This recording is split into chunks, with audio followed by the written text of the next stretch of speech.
Hello, sports fans. It's game day here. We've got two of the best and smartest experts in the world of football. Cohh, why don't you tell us the two teams that are playing today? The New Orleans Chiefs and the Kentucky City Eagles. It sounds is there a Kentucky City? There might be. There is, of course there is. Right, well, yeah, duh, the Eagles play there. Yeah, well, yeah, that's true. Yeah, the Eagles play there. Obviously. That's right. That's right. Yeah. Zeke, who should we be looking out? No, I today think is it the Chiefs and the Eagles? Yeah, it's Chiefs and Eagles. Yeah, it is. Okay, awesome. Yeah. Chief, or not? I'm just going to call you Chief now. Chief, that's Zeke, by the way. You're now Chief. Great. Okay. Chief, who's the big player we should be looking out for to make the big scores? Well, thank you, JP, for throwing it to me. Chief here on the field with the play-by-play analysis from the tape. I just want to let you guys know that both of these teams are looking fantastic. Look for Johnny Hirschberger to throw for a lot of yards today. A lot of third down conversions. I'm predicting it. And then It throws by the Berg. Danny Pussminder, he's going to probably see the ball a lot today.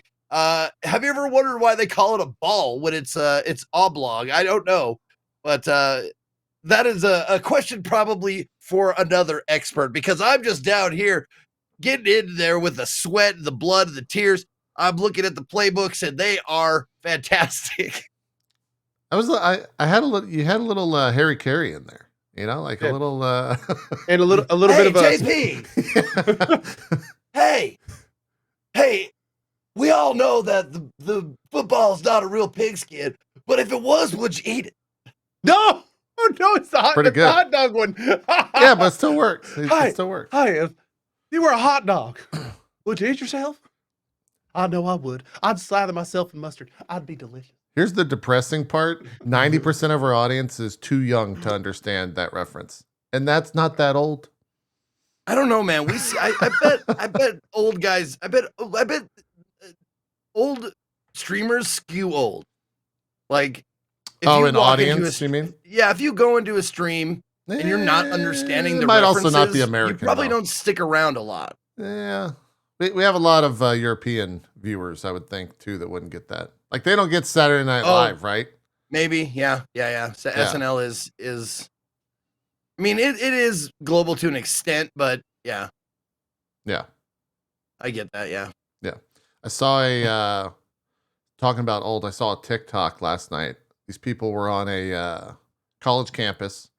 They had a sign that says, name this item and we'll give you $100 bill. And they had a $100 bill next to it. And it was a floppy disk. And no one could name it on this college campus. Dude. That makes sense. I mean, college campus is what, like 18 to 24? Yeah. So, I mean, you're talking about kids that were born in like the 2000 range. I mean, at that point, you haven't been using a floppy disk for literally 15 years. Yeah, something like that. They never would have seen one. So that kind of makes sense. Yeah. It was. Did anyone say the save icon? No. A lot of people just didn't even guess or know what it was. They some people thought it was a cup holder, like a cup, whatever you call coaster. Yeah, coaster. There you go. I was about to grab one on the desk. Yeah, a coaster. Yeah, it was rough. Anyways, do you guys watch the Super Bowl? Do you watch it every year? Or do you not care? Do you watch for the commercials? I'm a commercial guy, so I'll watch the commercials, not so much the game. Commercials are pretty. They could be pretty good every once in a while. They're great. They're honestly, that's the only reason why I watch the Super Bowl, and the only reason why I have watched the Super Bowl for the last fucking 25 years. Yeah, it's because like not only because they put all their time and effort and money into these commercials, and they want them to be memorable, but also because like I grew up with in the theater, so all the people there, like not only people are like theater people, but also like people who would shoot commercials and do short films and stuff like that. So they would like appreciate the production value and that kind of stuff when watching these things. Yeah. Yeah, someone in chat is asking if there's any big trailers. I don't think there's any trailers that I know of that are dropping tonight. Movie and or game. I don't think there's anything. Oh, is The Flash dropping their trailer tonight? Oh, okay. That would make sense because they had like the poster the other day, but no trailer. Yeah. I am a little sad for anyone asking. I am a little sad that my team did not make it in the Super Bowl. I must not have done very well this year, or well enough to carry the team to the Super Bowl. I think they made it pretty far. Would that have been a great thing to see? That would have been sweet heaven for me. Yeah. If the fucking Cowboys made it to the Super Bowl, I would have been on Twitter the whole time, just like responding to mistweets. Oh, that would have been swell. But would have been a good time. Not this year. Yeah. My team didn't make it either. Yeah. Yeah. What happened? They're the 49ers. So, it happened. Okay. All right. Yeah. Oh, there's a D&D Super Bowl trailer. That's a weird place to advertise D&D movie, but sure. I guess you get it seems like that's not your target audience. They're trying, I guess, to make it with Chris Pine and whatnot, but yeah, sure. Whatever. Anyways, Super Bowl's tonight. Everyone's talking about that, but that's all we're going to talk about it on this show because we talk about video games. Like I said on Twitter, like 10 minutes of the show, maybe. We talk about video games. Yeah. But like I said on Twitter, I hope the Eagles win if only for the Always Sunny in Philadelphia special. Okay. Cross fingers that they make one. Yeah. I know what you guys are most excited about. That's right. It's the Nintendo Direct that happened this past week. Both of you guys were watching it like hawks. You couldn't believe that Pikmin 4 got a release date. No kidding. That is of July 21st this year. Incredible. Why would I want to pick men? Why not vegetables or other assorted plants? Oh, man. Xenoblade Chronicles is getting more DLC, Cohh, if you're going to go back and play. I think it has like Xenoblade 1 and 2 references in that trailer, so careful. You like more story? Yeah. There's some roguelike challenge battles, a new hero, and then Volume 4, which I think is the story stuff. That comes out the 15th, so this week. Volume 3 comes out the 15th. Volume 4 was teased, I guess is what they're saying. And that should be all part of the season pass. I'll just kind of run through the stuff they announced. Samba de Amigo Party Central is coming out, which is a new rhythm game from, was that Dreamcast era? Maybe I think that was Dreamcast era. Started in the arcade, if you've never heard of Samba de Amigo. Fashion Dreamer is a new game coming out. You could be a stylish influencer with 1,000 design options. What's that game called? Fashion Dreamer. Okay. That is that is my dream, is what that is. Yeah. If you want to be the fashion maker, the taste maker of fashion, is that what I think that's how they say it in that? I think that's a Mentos commercial. Oh no, that's a Fresh Maker. That's Fresh Maker. Yeah. They showed some more footage or some actual footage and gameplay of that Dead Cells Return to Castlevania. And that looks pretty good. I think they also said something like 50 plus tracks from Castlevania are being implemented in that game. So that's cool. Zeke, did you play Ghost Trick recently? I did. I got, people coming into my channel saying that Ghost Trick is getting a release on the Switch. Thanks, Zeke. And you're welcome. Yeah. Still got a little magic in that old hat. Getting remastered in HD later this summer. Yep. There's a game called Deca Police. It's a JRPG open world game where you do investigations in the vast virtual world with bosses, story, and weapons. That's releasing later this year. What else? Splatoon 3 took up a pretty big portion of that. Kind of just scanning. Octopath Traveler 2 got a demo. That was announced. We'll talk about that because I played that. I don't know if either of you did. I played it for like 20 hours. Oh, the first one you mean?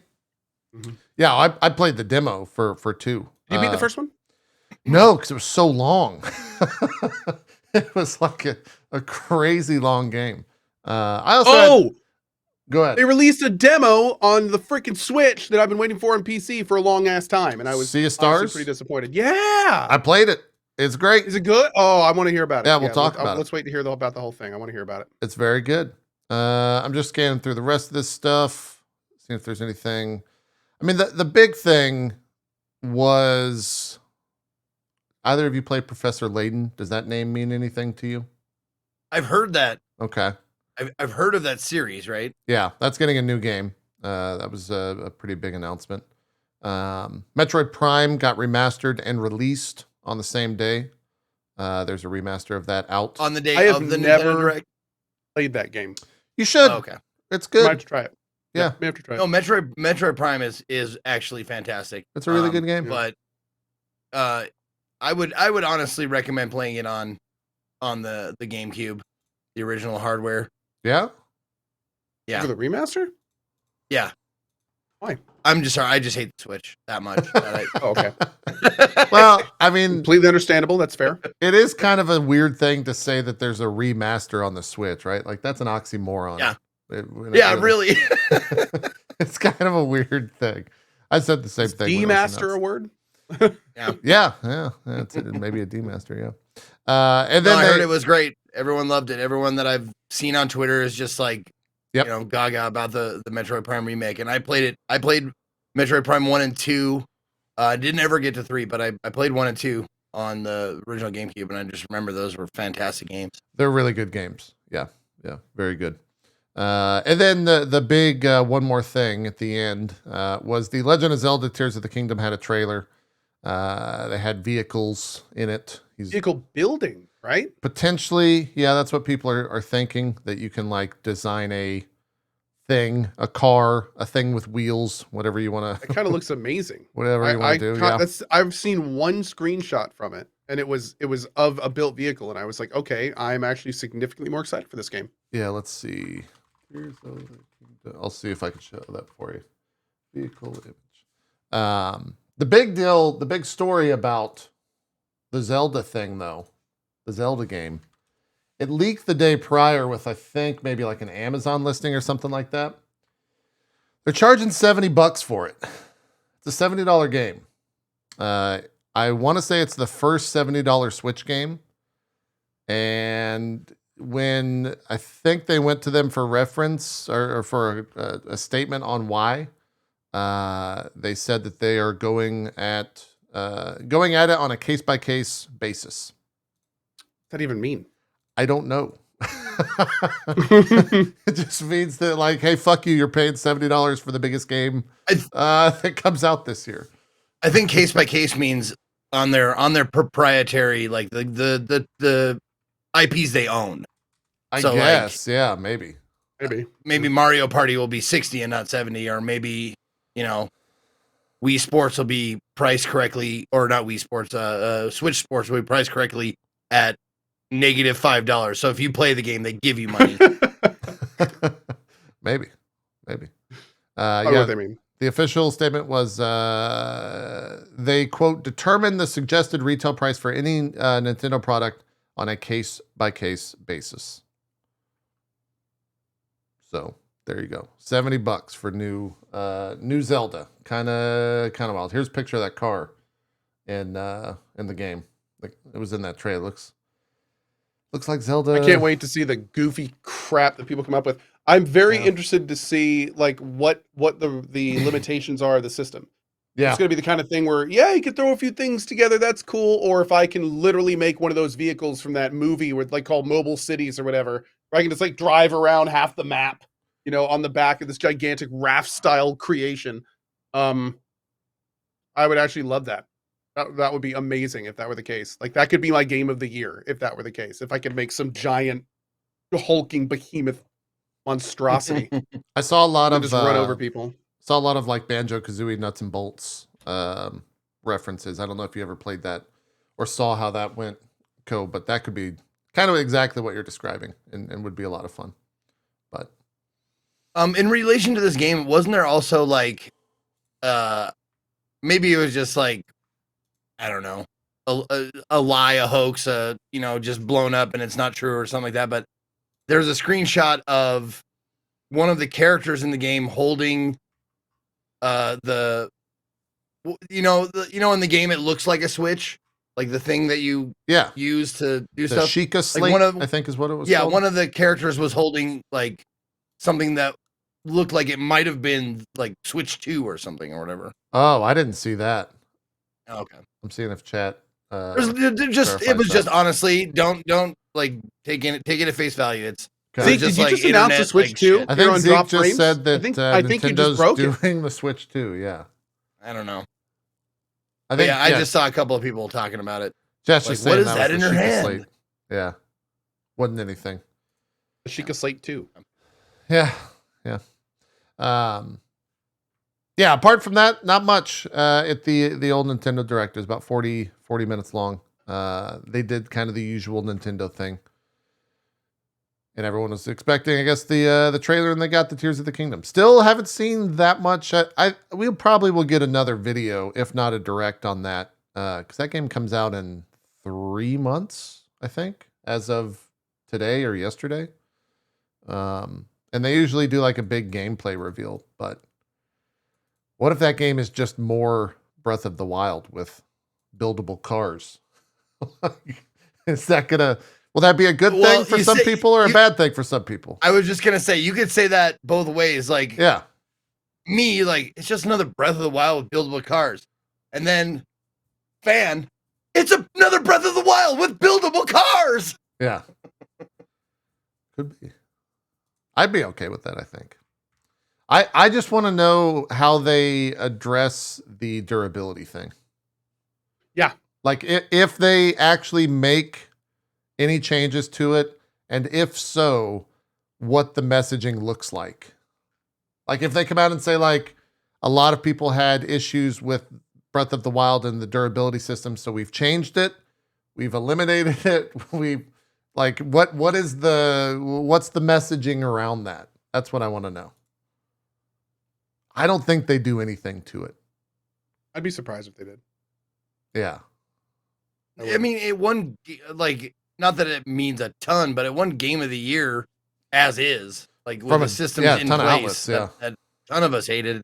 Yeah. Or, you know, maybe a select few of us hated.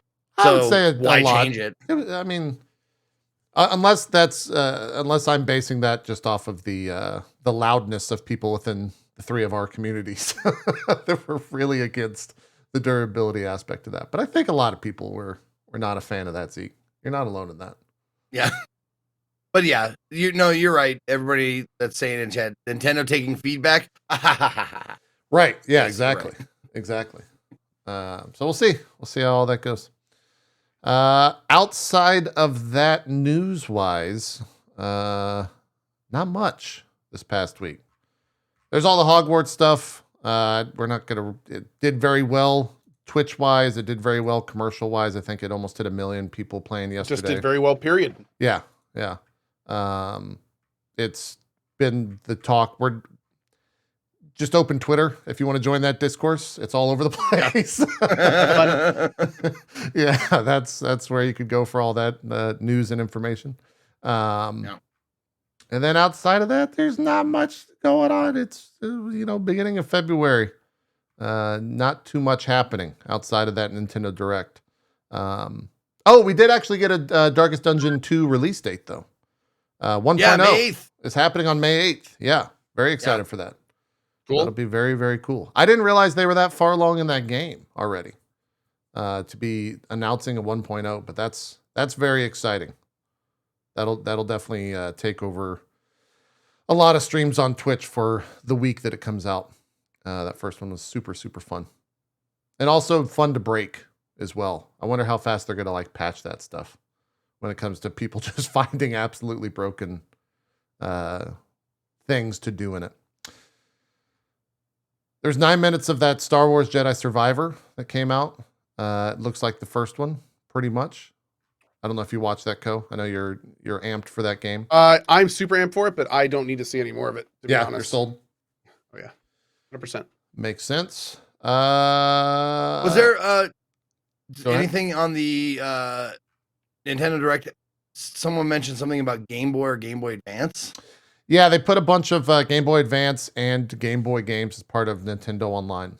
So if you like subscribe to Nintendo Online, you get access to all that stuff. I think they announced you have to subscribe to their service. Yeah, you can't just buy them individually. Nope. You got to do that sucks. Got to do the $10 a month or whatever it is. Well, you see, that's the thing that I would buy, like that I would use my Switch for, is shit that I could run right and run looking good, is like Game Boy games, like back like like the older shit, like because it wouldn't lose any quality or anything like that. Yeah, it's $3 a month, so that's not too bad. Oh, is it? I didn't know. I don't know. I have no idea. Yeah, I didn't. I'm not complaining about the price because if it's $3 a month or $20 a year, like I might have to get that to go back, because man, I had some great times playing Game Boy and Game Boy Advance games. Like I would even venture to say that one of my formative and most memorable gaming experiences was playing Metroid 2 on the Game Boy, like the old green screen Game Boy. I think that was one of the games they announced. The surprises that happened in that game and all that shit. I remember like playing it, just like sitting there going, "Oh, what the fuck?" As a kid. Well, maybe as a kid. I don't know how long ago that came out, but I think I was still in elementary school. I think it was like 12, so 30 years. Yeah, probably. That sound about right? That sounds about right. Something like that. Everspace 2 got release date for version 1.0. It's April 6, 2023. Release date and story trailer. Did you watch the story trailer, or is that another one where you're already in, you don't need to? I played the alpha when it first came out. I was a back of that game, loved Everspace. Yeah. One of the factions is actually named Coalition and has like our logo. Nice. Which is pretty awesome. Awesome. But yeah, it's I can't wait. It's basically like a more RPG sandboxy, like freelancer style game. It's gonna be big. It's gonna be big. Trailer looked pretty fun. They're handling like story stuff though in a weird. It's like, I don't know how to describe the art style for it, but it's not like CG or anything. It's like kind of storyboarded, if that makes sense. Have you? Yeah, you've seen that then. Okay. Seems a way to do it, not necessarily a bad way to do it, but.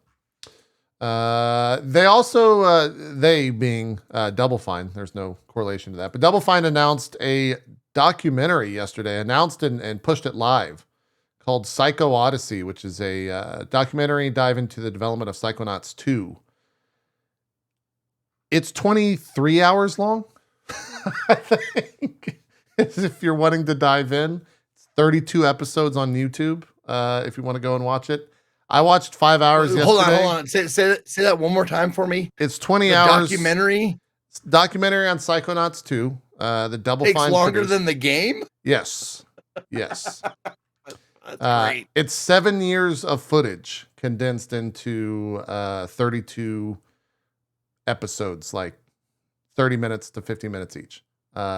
It's very, very, very good. The first 5 episodes are very early on in that game, but it shows them like, announcing the Fig and kind of dealing with all of that stuff when it was announced and all the pushback of Broken Age. And it goes through COVID.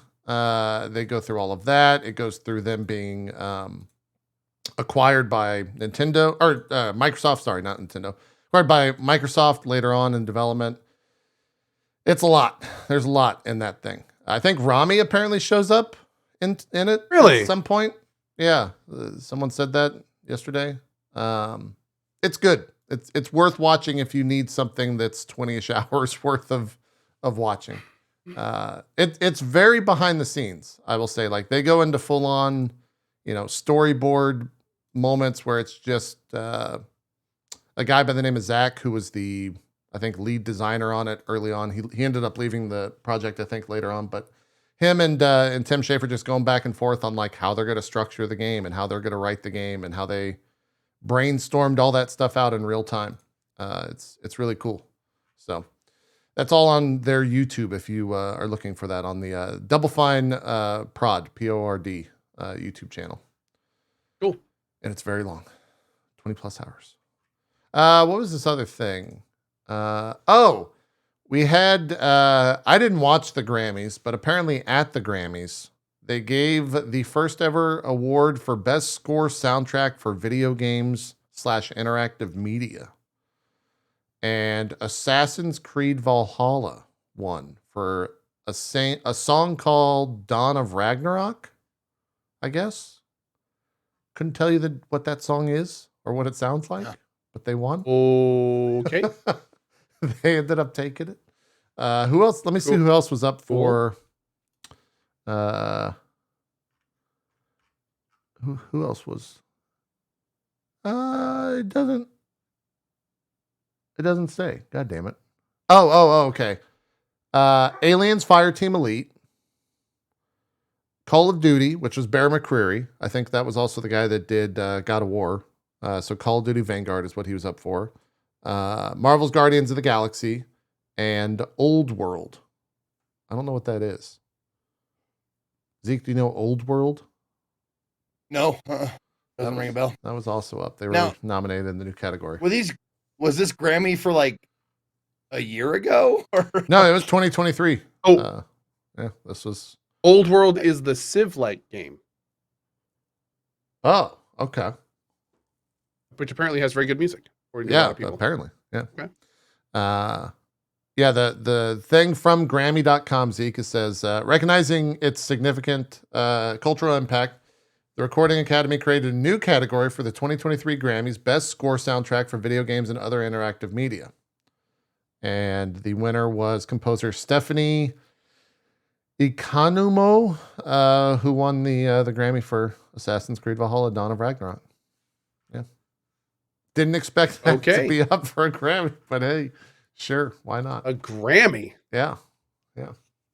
And then the last thing, at least news-wise, Cohh, you didn't by chance get a PSVR 2 sent to you, did you? No. Okay. I've ordered one like everyone else and haven't seen anything yet. Yeah, I saw they were sending them to a bunch of outlets and influencers this past week. I wasn't sure if you were getting Not this one. Yeah. It looks the one thing that I was impressed by, all of that unboxing videos and whatnot. I think PlayStation even put out like an official unboxing video. It is a single USB 3 cord, and that is it. That is all that plugs into the PlayStation 5. And that's actually phenomenal. That's phenomenal. Yeah, that was exactly what I said. Because like for those that aren't aware, the PSVR 1, you got like a breakout box that had 3 cables that went into that, and you had to plug like a USB cable into it, plus another cable into the back of the PS4. There was a lot of bullshit with it. And now that it's just a singular 15-foot USB 3 cable, I think 3.2 cable, that carries everything to the PSVR 2 is good. It's good stuff. Yeah. It's the way it should be. That or wireless is the way that it should be, but I don't think they're there just yet. That clunky ass box was a real pain in the ass. Absolutely. Thankfully, most of the PSVR games that I checked out, you could play seated. You didn't have to like do a lot of stand up and move. You just had to have like, a space around your chair. But when I was playing Beat Saber, that box was lame. Yeah, for sure. Anyways, before we jump to all the demos we've been playing, Cohh, I actually have been following Wanted Dead for a while. They recently had a trailer this past week that explained the world, and that got me more excited. I joined your stream. You did a sponsored stream for it the other day. I joined your stream. I think it was towards the end. I couldn't tell if you were enjoying it, but you were getting your ass kicked by a lot of things in that game. Was it too difficult to be fun, or was it like the right amount of difficult to... where did you think about that game in terms of difficulty and all that? I'll pull up some footage. So here's the thing about Wanted Dead.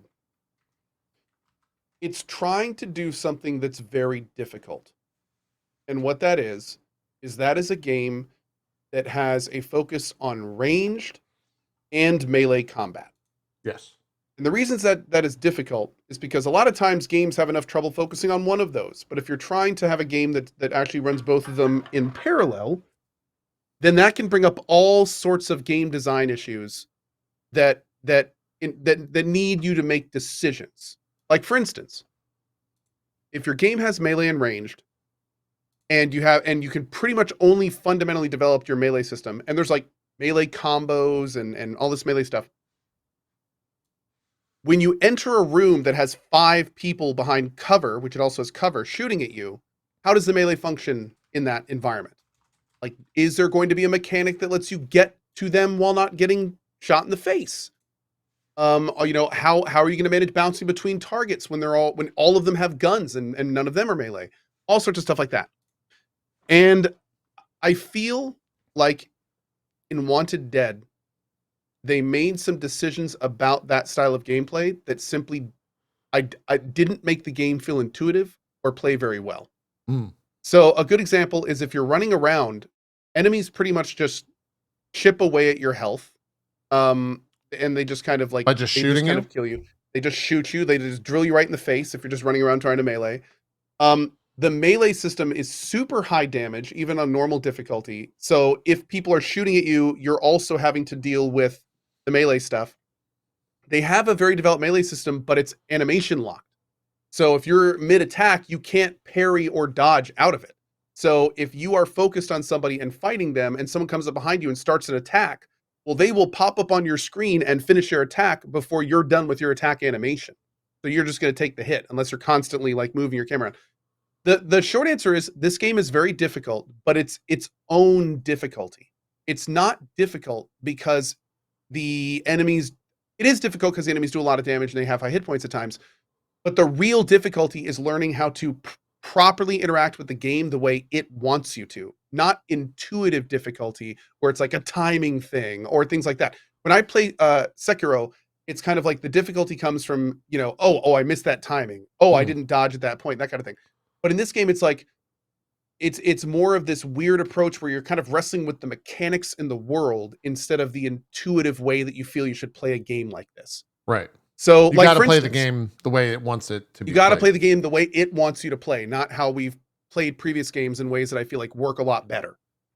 There's a part in the game that I came up with, and funny enough, I wanted to make sure that I wasn't just sucking at it. So Lyric also did a sponsor stream, and I tuned in, and he also was having an incredibly difficult time with it. There's a part later, early in the game, where you're fighting normal mobs, et cetera, and then all of a sudden there's this ninja, and this cyborg ninja guy literally hits you for 80% of your health, or just one-shots you in one combo. His combos are incredibly quick.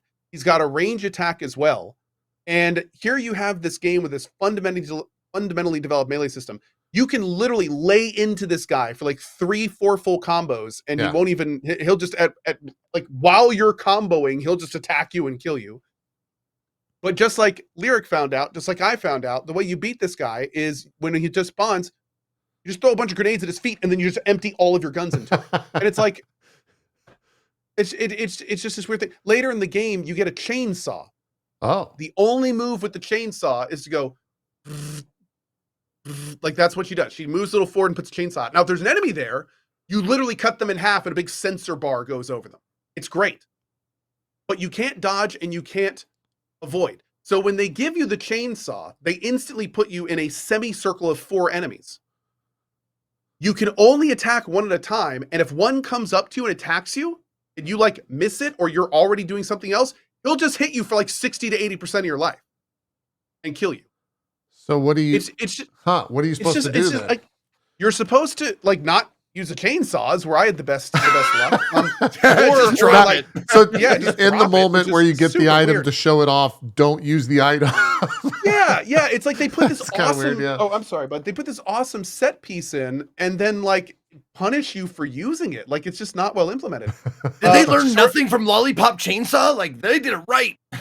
Shortly after that, there's another ninja, and then 4 guys with shield spawn. Right now, the thing with shield spawns is you have to either perfect parry them to make it drop it, or sometimes like after combo they'll stop.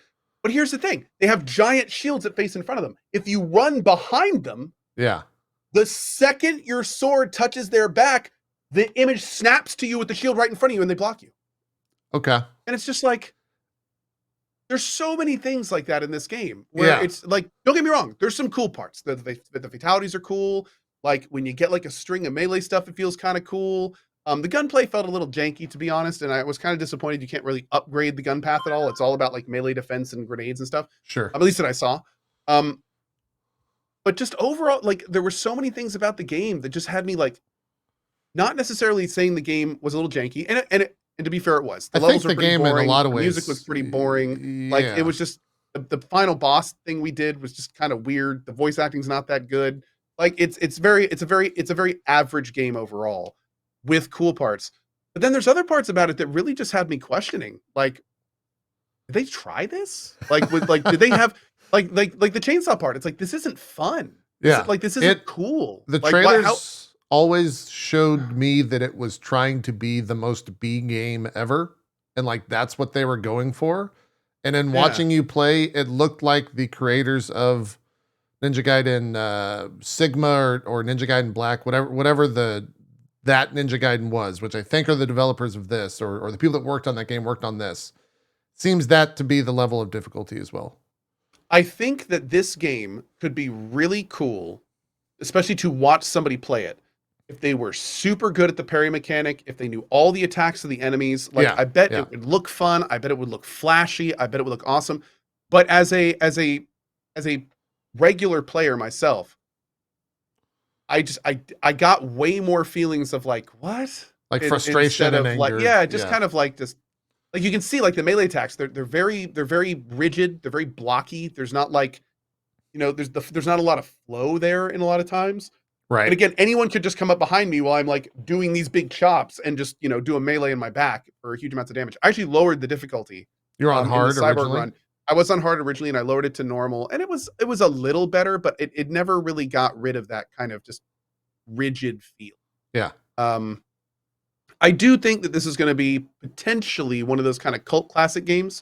I think there's enough flavor in this game where people will be able to. Yeah. I think there's going to be enough in this game to have an audience that likes it and an audience that appreciates it. It does have a very weird world. It has a very weird vibe. Like there's a lot of references and stuff. References. Are like strange. Like I swear that the main kind of guy that you're police talking chief to, or the police chief. Yeah, I swear that's it's right Danny out of Glover. It's Lethal Weapon. Glover. I know. Yeah, right. Okay. Yeah, it's exactly what I was getting. It's like, Lethal Weapon vibes all over. Police chief vibes all over, and you're playing this part right here. This guy, he comes up to a door, and he like sort of tugs that a little. He's like, oh, it didn't work. So he does this like weird ninja move, and then slams his shoulder into it, and then he just opens it, and it's like, why did you do that? There's not even a lock on it when you open it. Like what? There's just, again, so many weird things. The voice acting and the cadence and the way that stuff works is very awkward. I could not for the life of me place the accent of the main character. I think she's somebody who's not German trying to sound German. She's like but Norwegian, I think. Is she? Yeah. In the trailer, the story trailer I watched, I want to say she's Norwegian. Somebody in chat said she was German, and I was like, I kind of hear that. Chat is saying Dutch. Maybe it was Dutch. Maybe Dutch. Yeah, it's in the trailer that I watched, but it was a little. I feel like the expressiveness seemed a little muted in terms of like a lot of things. So anyway, I like the full version, my TLDR of the whole game, my full version TLDR, because that's not an oxymoron. Is that the game didn't feel great. It does have style and it has some unique stuff, but I feel like most of the decisions they had to make don't really land. Like a lot, like for instance, attacking a shield guy from behind makes him snap towards you. The chainsaw not being a fun, awesome set piece like it clearly wanted it to be. Not being able to block and dodge out of animations like you would in most games of this style. Just lots of questionable decisions that I don't really feel add up to a very intuitive experience. Gotcha.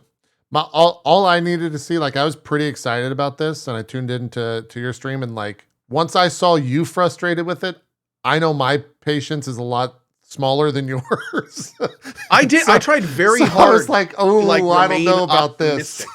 Like I was trying to, because again, there is some style and there is some coolness for it for sure. So I was trying to, like this part's kind of cool. You can kind of change stats around in your gun by customizing it. That was kind of fun. Found out later you can switch to the pistol on the top, and that adds some, raw percentages up and down.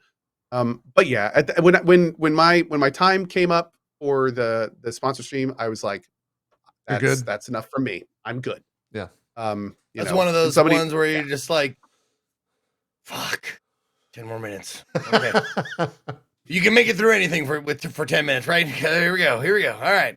Sponsor streams for me fall into a couple distinct categories, and this one fell into I heard about it, I read what it was, and I'll try it. I hope this is cool. And I felt like by the time that I was done with it, I had tried it, and I was okay. I know my opinion on it now. I've tried it. Like, we're good. Well, okay, dude. Like, I would have done the same thing. Because, by the way, just real quick, if you jump around this section, the end of this section is where that ninja is. Yeah. Anyway, sorry, Zeke. Go ahead.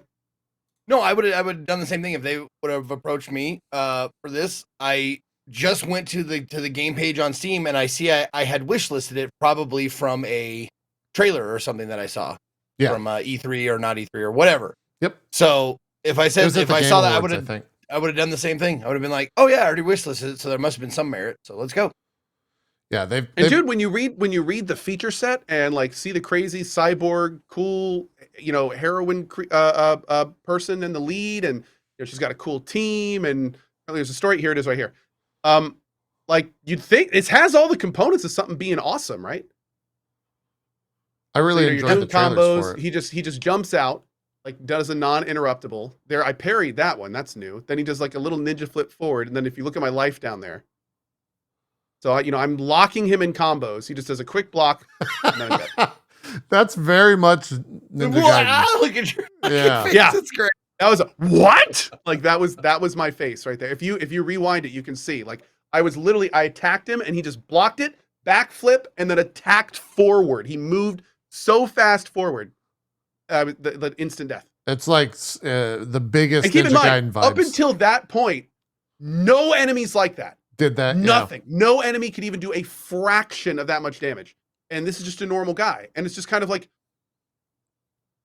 what? Like, and they put him at the end of a big thing, of a 10-minute fight sequence. Again, that you Ninja have to Gaiden redo every time you do it. Maybe I do want to. I don't know if I. Have fun. I enjoyed Ninja Gaiden. Be looking for the difficulty. So. What is it under? Gameplay, I guess, is where you. Not that I'll be looking to put it on easy or anything. Oh, you have to restart your run. Oh, completely. You have to restart the level or the run from the beginning. Wow. Of the game. Okay. Great. Yeah. That seems like an overs. Here's the thing. I've played Ninja Gaiden. Ninja Gaiden, in my opinion, is a Sekiro, where it's like when you die, the like 360 version. It doesn't feel too terrible when you die. You're kind of like, yeah, okay, I get it. Let me try that again. But like a lot of the deaths in this one were just they didn't feel like good deaths. I didn't had a like conversation anything from them. I didn't feel like I could do them better in a lot of cases. I felt like a lot of times they were just kind of dumb. Yeah. And those are the worst feeling deaths. When you die in a game like this and you're instead of going, oh man, I screwed up. Okay, I need to do this next time. You just go, that was kind of dumb. That was dumb. Yeah. Like we had a conversation about that in my stream recently about playing a lot of demos. You have to give a synopsis of a very short period of time of gameplay and stuff. Yeah. And we had a conversation about games that make deaths feel like your fault or the game's fault. See that right there? There's a mixture of like. That's game's fault. Anytime I die in like a Souls game or like Sekiro, like you were saying, or like, a myriad of different games that are really well programmed. If the death feels like my fault, that's great. That's what you want. Yeah. I want to feel I fucked up rather than like, man, that was fucking cheap, dude. Like that. So if you looked just a second ago in the game, you're like 90% of the game is just you lay into people, slice, you get them, slice. I was doing that to that one guy, slice. I take one slice and he rolls out of the way. I take another slice like I normally would, but he's just out of range, and he then runs forward and then combos me for 80% of my life. And it's just like, what are the healing that's mechanics? worked against 99% of the other guys. You get 3 med kits. Enemies can drop med kits, and then you get one continue where the guy picks you up. Okay. So just a second, like there's a little cut scene where he's like, "Oh, you okay?" And he like gives you an adrenaline and stuff. So you get 1 continue and then 3 default med kits. Med kits are like I think 80% of your health, and then sometimes enemies can drop more med kits too. Got it. Okay. Yeah, all the other thing the trailers were trying to highlight is like the amount of death or killing animations that you do. There's a really fatality varied. system. Yeah. Mm-hmm. And what's kind of cool about the fatality system is not only are they varied based on just the sheer amount of them, they're also varied on your location. So if you're like up against a wall, Right. she'll like kick the guy's leg out from under him, but then pin his neck against the wall and then like shoot him in the head. And like there are lots of cool fatality. That's part of that style I was talking about earlier. Like there is a lot of style in this game. Definitely can't deny that. If you saw how that enemy kind of flashed a little bit white, that's the fatality system. Oh, you just You press kind a of, like, button and right it like there. kills him? Just Okay. press a button. I just shot that guy's head off. Yeah, it's One great. bullet and his head just goes, just pops off his neck, as they do, right? Yeah. When I was watching you did yeah. that and they were still making death groans, and so that was pretty funny. Oh my God. The amount of that you hear in the game. They recorded one guy going and then every single person you kill 3 people. It's just like, okay, cool.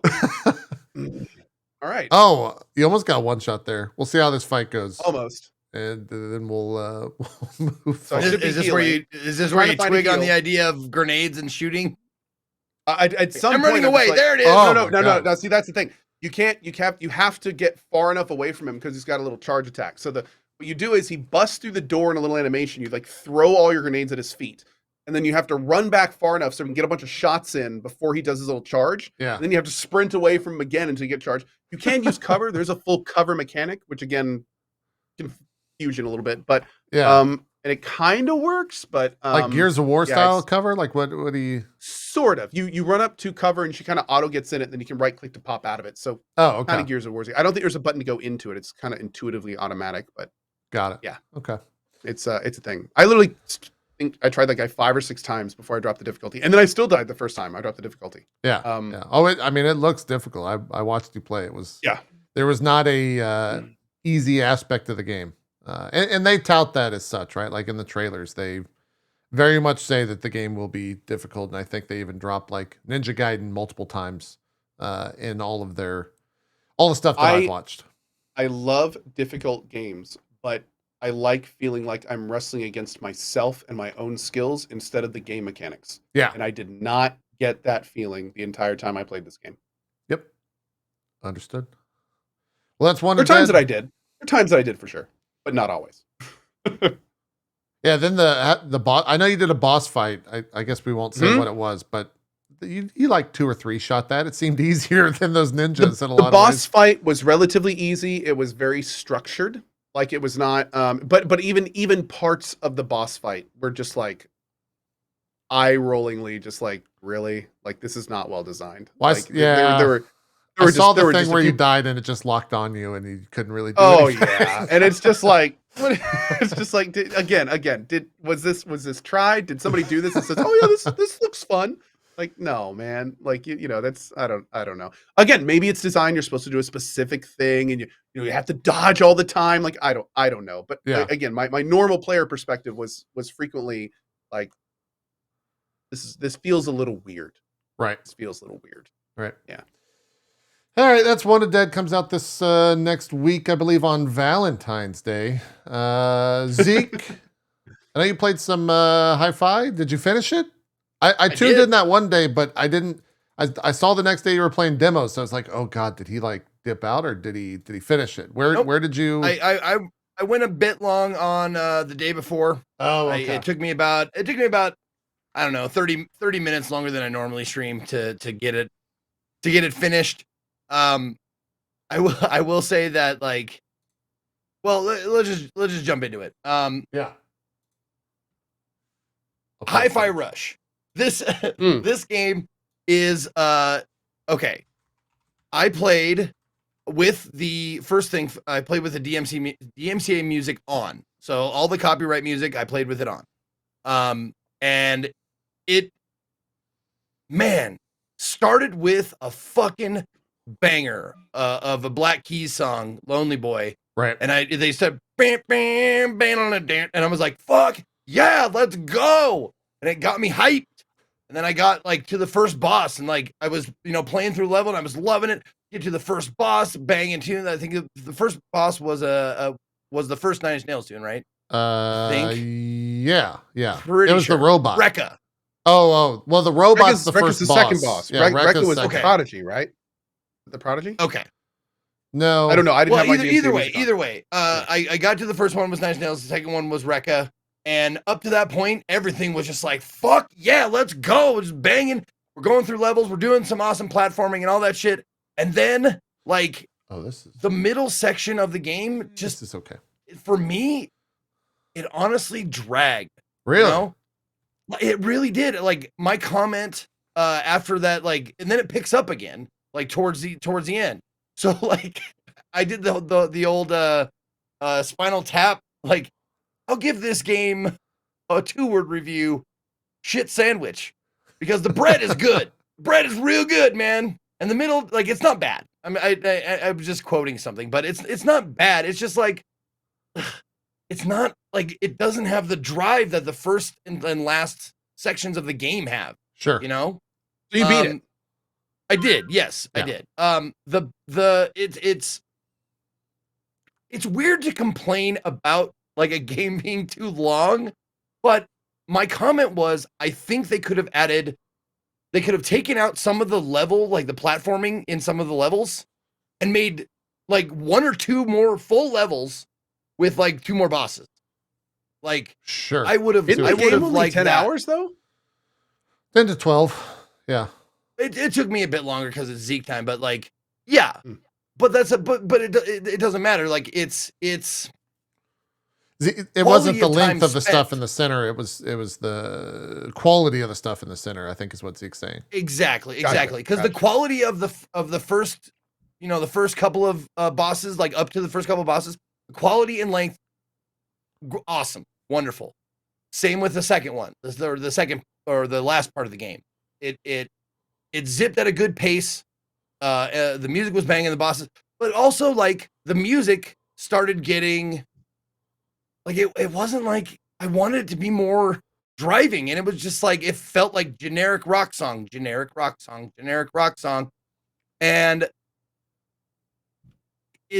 there's a lot of games that do that, like musical games that focus, like put a big focus on the music. Maybe not rhythm games, but games that put a focus on the music, like Fury or Neon White or something like that, where every track is different, but every track is a fucking banger. Like, it has different tempo, like it'll have different feeling, but like in the middle there, it was just like, I wanted some more passion. And it was just like, you had the crunchy guitars and shit, but it was just like the same, like crunchy guitar line on a loop. And I was like, man, I need something different. I need something with a little more, oomph to it. Sure. But, and music is a personal opinion thing. So like, I can't, I can't say it's bad because it's music. So it's subjective. Right. But I wanted something different. Right. Either way, the game starts off awesome, driving great, drags a little in the middle, and then picks right back up again at the end. Once again, like mentioning, it's not a super long game. It's like, for a normal person, it's like 12 hours. Yeah. I found that playing the game, like towards the last 25%, maybe even the last 30% of the game, like I stopped caring completely about finding any collectibles or lore or anything like that. Like, when you pick up there's those data pads that you can pick up that, like, cool enough, they relate to things that you see in the game. Like, you'll see a data pad that says, I replaced all of this with this. And then you see, like, later in the game, like bosses actually, or NPCs in the game speaking about, like, who did that? And I was like, oh, I found that data pad. That's funny. That's cool. I like that. It gets very meta towards the end and all of the, like, Easter egg stuff. Yeah. And even in the game's dialogue where they straight up said, like, I forget the exact wordage, but it's to the effect of, like, hey, don't think about that or talk about the fact that we just skipped an entire scene of the game because of budget. And they look at the camera when they say that. Yeah. That was a bummer, dude. That was a huge bummer when that happened. They do that twice. When you're like, oh shit, let's go, JoJo boss. All right. What? Okay. Yeah, they do that twice. It's it's interesting. Yeah. But the thing is with those, another subjective thing. 1 out of 5 is being probably a little generous, but 1 out of 5 of those data pads I felt was funny enough to be worth reading. A lot of them are just criticism on game development and how like fucked up it is. Sometimes, yeah. Sometimes, it can get meta. A comment on what's actually happening in games and stuff like that. But I feel like a lot of times they try to make them humorous, and it's just they don't have enough edge to be funny. Sure. Or they don't. George Carlin once said a joke is about exaggerations, and they didn't exaggerate enough to make them like memorable or comedic. It was just like more often than not, I would read one and go, huh. Give the. Am I amused? I would say barely. The humor huff. Yeah, that's a good way to put it. I do that in a lot of video games. Like many games, unfortunately. I honestly kind of want to go back and play it, play it again, but on easy and just with the DMCA music out.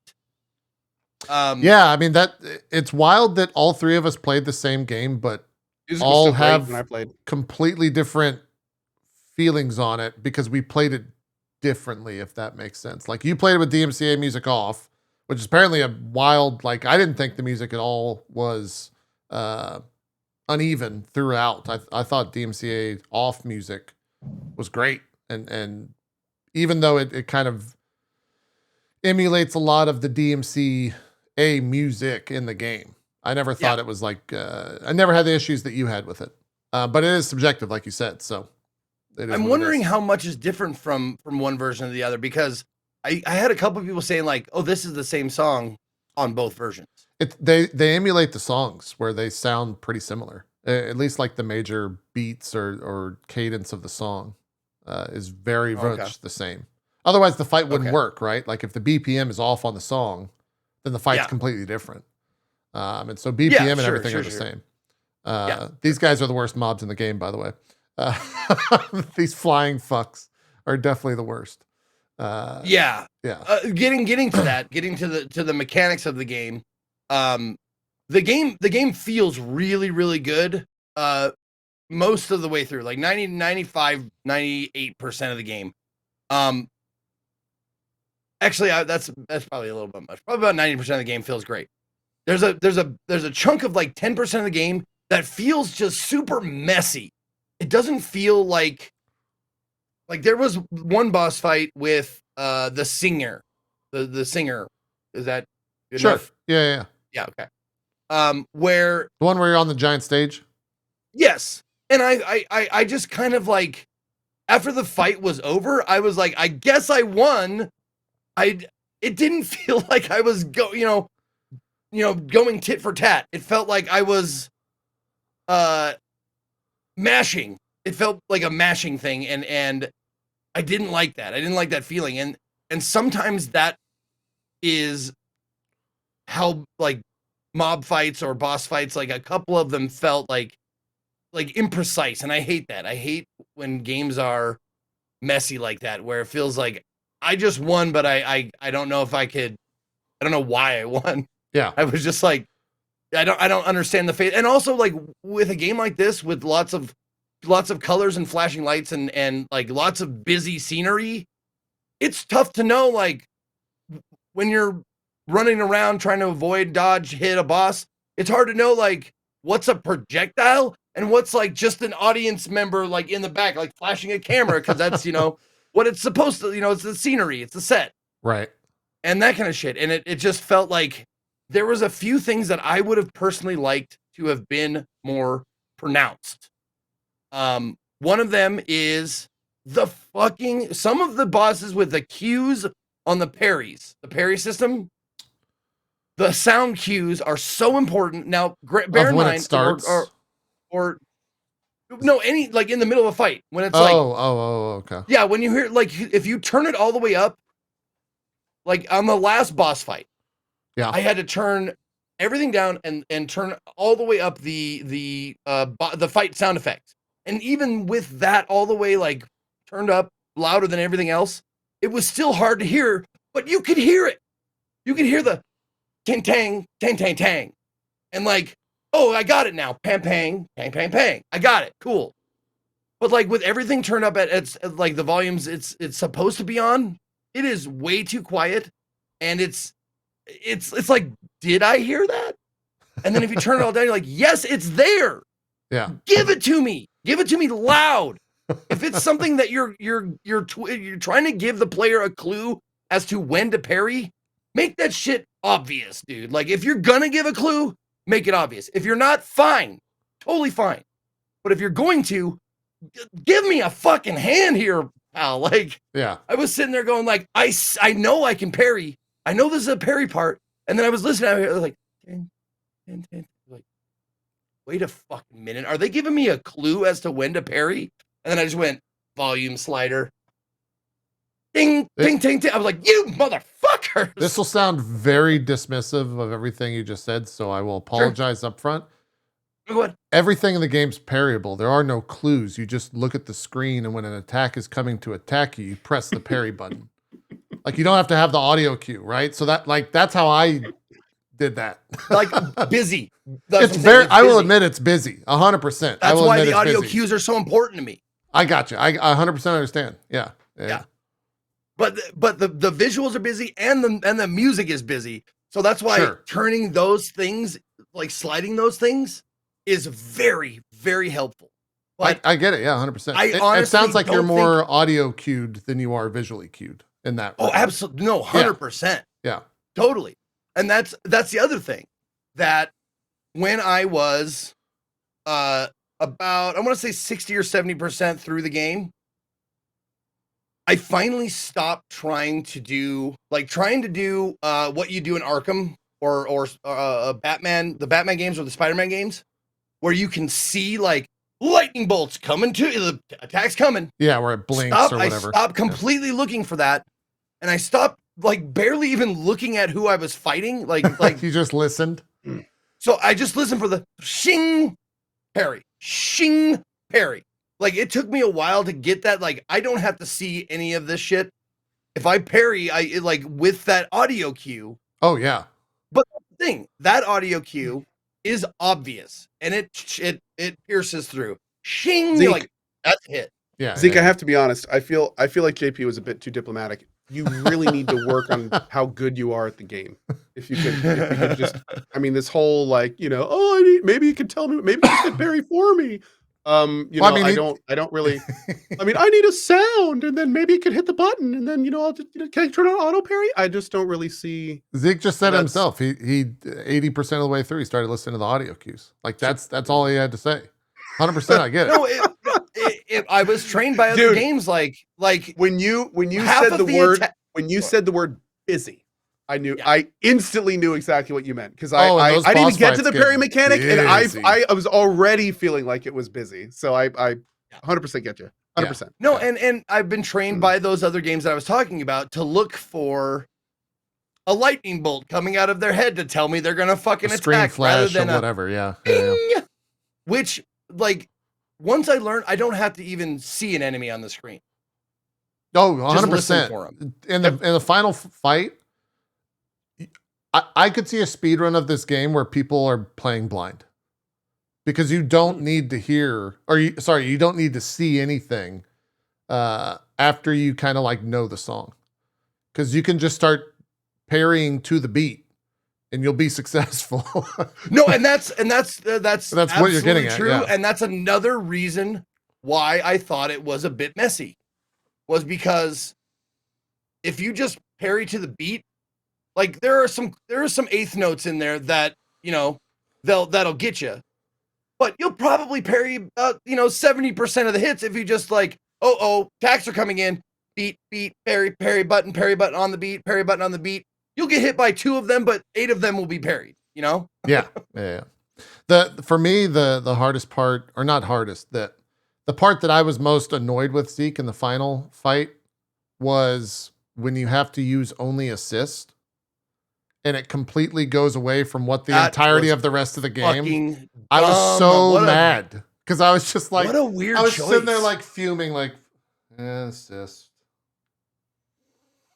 Like it took me out of the game completely because 99.9999% of the game is about the song. It's about like playing to the beat. And then it's like, you need to use your assist, and it doesn't matter when you use them at all. According to the song, you just press the assist button when the thing on the screen says press the assist button. And that's it for like a pretty large chunk of that fight. It was very annoying. I hated that aspect of it. Yeah. I absolutely agree. I came to that, and I was honestly, stubbornly, I was like, this can't be. It can't be. Yeah. There's something I'm missing. Yeah. I'm not missing. They're like, nope. I went, this is stupid. And they're like, yep. Anybody who played it, they're like, this is real stupid. The worst part of the game. Also, this might be the best fight in the game. Yeah, a lot of people. Very cool looking boss. A lot of people it's agree with you on that. It's really, really great. I'll cut away so I don't show the final sequence of it, but it's very, very good for sure. I think like all the apart from maybe the third boss, I thought all the fights were like pretty cool and epic in their own regard. They all have like their own references as to what they are and what they're trying to be, etc. So yeah. Overall, I still feel the same way I did about it when I brought it up the first time the show. But it's I love the fact that we all have 3 varying opinions on this game. Yeah, that's a lot about the game. Yeah. Oh yeah, absolutely. Yeah. It's awesome. Anything else, Zeke, on Hi-Fi Rush? Also, I just realized I typed. Oh no, I thought I typed High F1 Rush for the game title, but that's a high.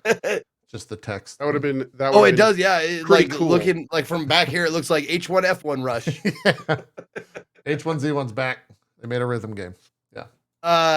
No, it's like honestly, I would definitely give it like a very enthusiastic thumbs up. The complaints that I had about it were pretty minor and very subjective, very opinion based. But that's what, that's art and music. That's games. Yeah.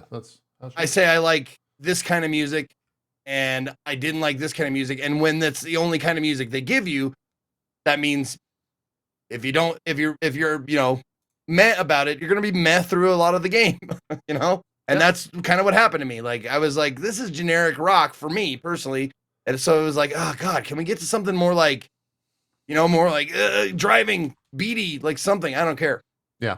But it's animated like one of the best animated, like just the animation of it is fucking amazing. It's among the best I've ever seen. It's a pretty game. In some of the interviews, they were actually saying that game, like resource wise, is, and I'm going, actual game developers are going to crucify me for how bad I am going to try and say this. That everything is basically like so low res that they put they're not demanding textures when it comes from like a resource point of view. And so the game is super, super low resource wise. And so it can run anything on like 60 FPS ultimately. Like it's super, super easy to run. And so there's some fascinating interviews about how they actually I would have not assumed that. Yeah, like exactly. I thought it was super high and all that stuff. But they said it was like very, very low resource hog in that aspect.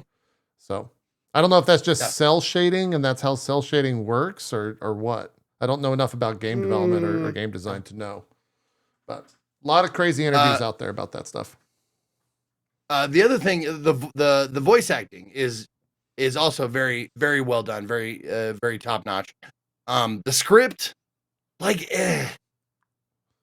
some things hit, some things I don't know if I get it. I don't know if it needed that much story. Like it wasn't it wasn't that interesting right. of dialogue or writing to warrant as much spotlight as it got. You know, like you can do a lot with a little. And I kept bringing this up over and over again because it's one of those. The direct correlation for me is awesome setting with awesome music. I kept comparing it to Fury, and how much Fury did story wise with so little. You know, they with such little amount of dialogue, little amount of writing, and stuff like that. And I kept like going back, like, see, like that story was like awesome and intriguing and mysterious and whatever. And they did that with very little, you know, actual writing or script. Yeah. And I think like that could have benefited. Hi, hello. You need attention at this very fucking moment. He says you got stuff. I am talking, lady. Oh, she says you got stuff in your beard. I always have something. She needed attention now. Yeah. Still needs it. It looks like. Yeah. Well, cool. I'm glad that we all played it. Hi-Fi Rush. Again, if you want to grab it, it's on Game Pass and it's $20. Oh, Game Pass. Yeah. That's the other thing that is definitely worth saying. Like, if you have Game Pass, get it, play it. It's really fun. Yeah. It's worth Game Pass for that. Yeah, Hi-Fi Rush it's 30 on Steam. 30. Okay, got it. Yep. And then outside of those 3 games, I think all 3 of us dove into the demos this past week. There's a ton of demos on Steam. They did Steam Next Fest. Nintendo also put out some, or not Nintendo, but some other games on the Nintendo platform put out some demos like Octopath Traveler 2, Sea of Stars, which we can jump into now if you want to. And then we'll go from there. I know we all played a lot, so maybe I guess we'll use like a pick your best 3 or pick your best 4 on what you want to talk about. I think we can talk about the games that all 3 of us played. 2 or 3 of us played. Yeah. Okay. Yeah, that works. Also, yes, Steam Next Fest, for anyone wondering, is still going on. It goes on until tomorrow, February 13th. Yep. If you want to check out demos. Zeke, a lot of the demos will still be available, but that's just like the big event. The big event. That's over. Yeah. Zeke, I will break your rule in terms of how many of us played this because I think it was only me. But it's worth referencing. Sea of Stars finally got a demo. This game's been it was kickstarted, and basically the pitch on this is if you enjoyed what Chained Echoes was doing and did as a game in terms of harkening back to like the SNES era and being evocative of those old school RPGs that you played in your youth, Sea of Stars is that on crack. Because man, this game is really going to be, I think, a ton of fun. It comes out in August. It's still got a ways to go. And they have a bunch of things in here that are just like you walk up and talk to a guard and they said like, yeah, you can't go in there because of we're doing some demo work or something like that. And so they just block out some stuff. But the short of it is this is like Chrono Trigger, a love letter to Chrono Trigger, a love letter to just old school SNES games, some like Secret of Mana vibes. The music is like 10 out of 10. The art that you're seeing on screen is 10 out of 10. The world design is awesome. The way that the game plays in terms of combat is like very Super Mario RPG. If you played that back in the day where it's very active. And so it's not just like press A and your guy will attack. It's press A to attack and hit A again right when your guy attacks and you'll maybe do more damage. Or if you're going to throw use an ability, hold it down, and when the ball is its biggest point, let it go and you'll do more damage. Or hit A every time to the rhythm of like the thing that you're throwing, and it'll constantly bounce off of all the enemies in the fight, that type of stuff. So it's a very active combat system, which I enjoyed a lot more than I wouldn't say a lot more. It's different than Chained Echoes. I have to compare it so much because they are kind of going for that same thing of nostalgia for those style of games. But story-wise, I had a great time. Really what sold me is just the animation, the look of the game. I think the art is awesome. It has an overworld, just like, Chained Echoes does at a certain point. I think it's great. I was already sold on this game just from the trailers alone. And the demo that they put out is about, I want to say like an hour-ish, hour to 90 minutes of content in there. You get like a little dungeon, you get a boss fight, You get introduced to some characters and a little bit of story. But yeah, it's great. If what you like or what you see looks good on the screen, you should probably play this game. The demo's only available on Switch right now, but the game will be coming out to PC and I want to say other consoles in August. But for whatever reason, it's a Switch-only demo at this point. I'll show a little bit of the combat because I don't want to... Are they? Do you know if the releases are dropping at the same time? I want to say so, yeah. Yeah. Okay. There's secrets throughout the game as well. Where's some of the combat? Oh, there's fishing, Cohh. Oh my God, look at that system. Of all the game's systems, the fishing is what I got frustrated with the most.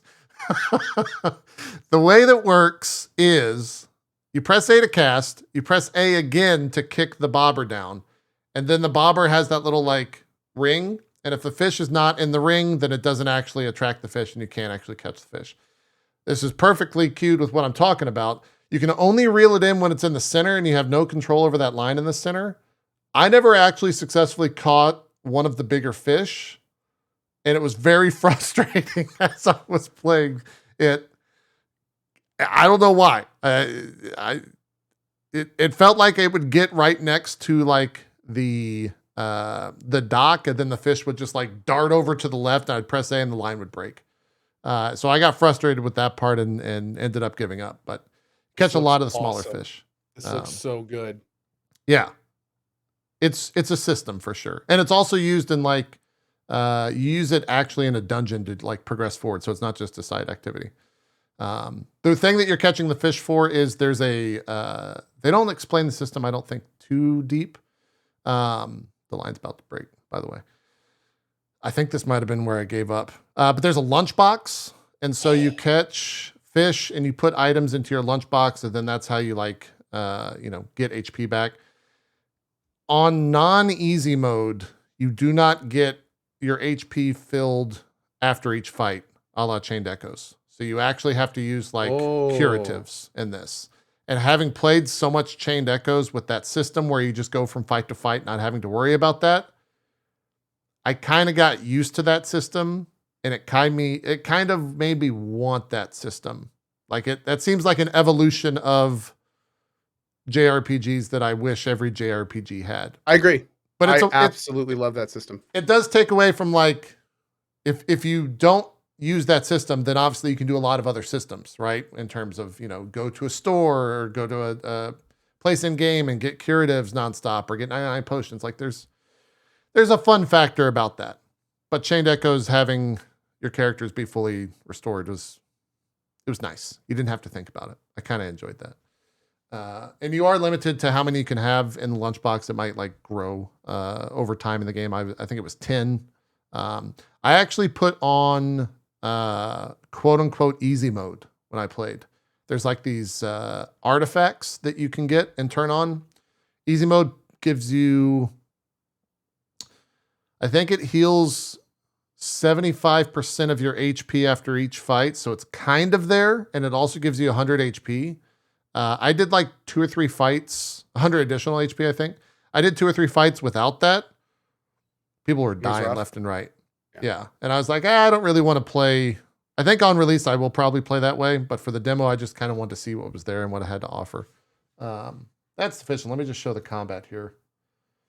So you guys can kind of see that and viewers can kind of see it. Those objects above the enemies, every attack that you do does a certain type of thing to an enemy that removes those. And if you remove all 3 of those icons, then the enemy's attack is nullified and they don't actually act.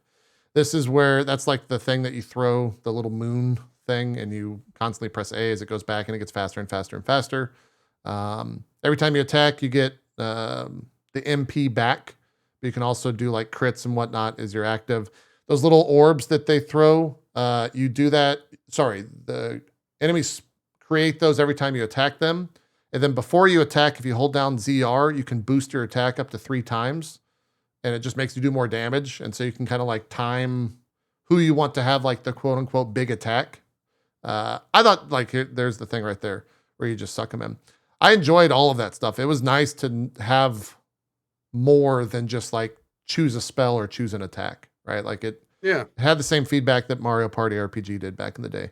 That was a lot of fun when I was a kid. So I'm super on board for this. It sucks we got to wait till August. Seems like that's super long way off, but we'll play it on PC then for sure.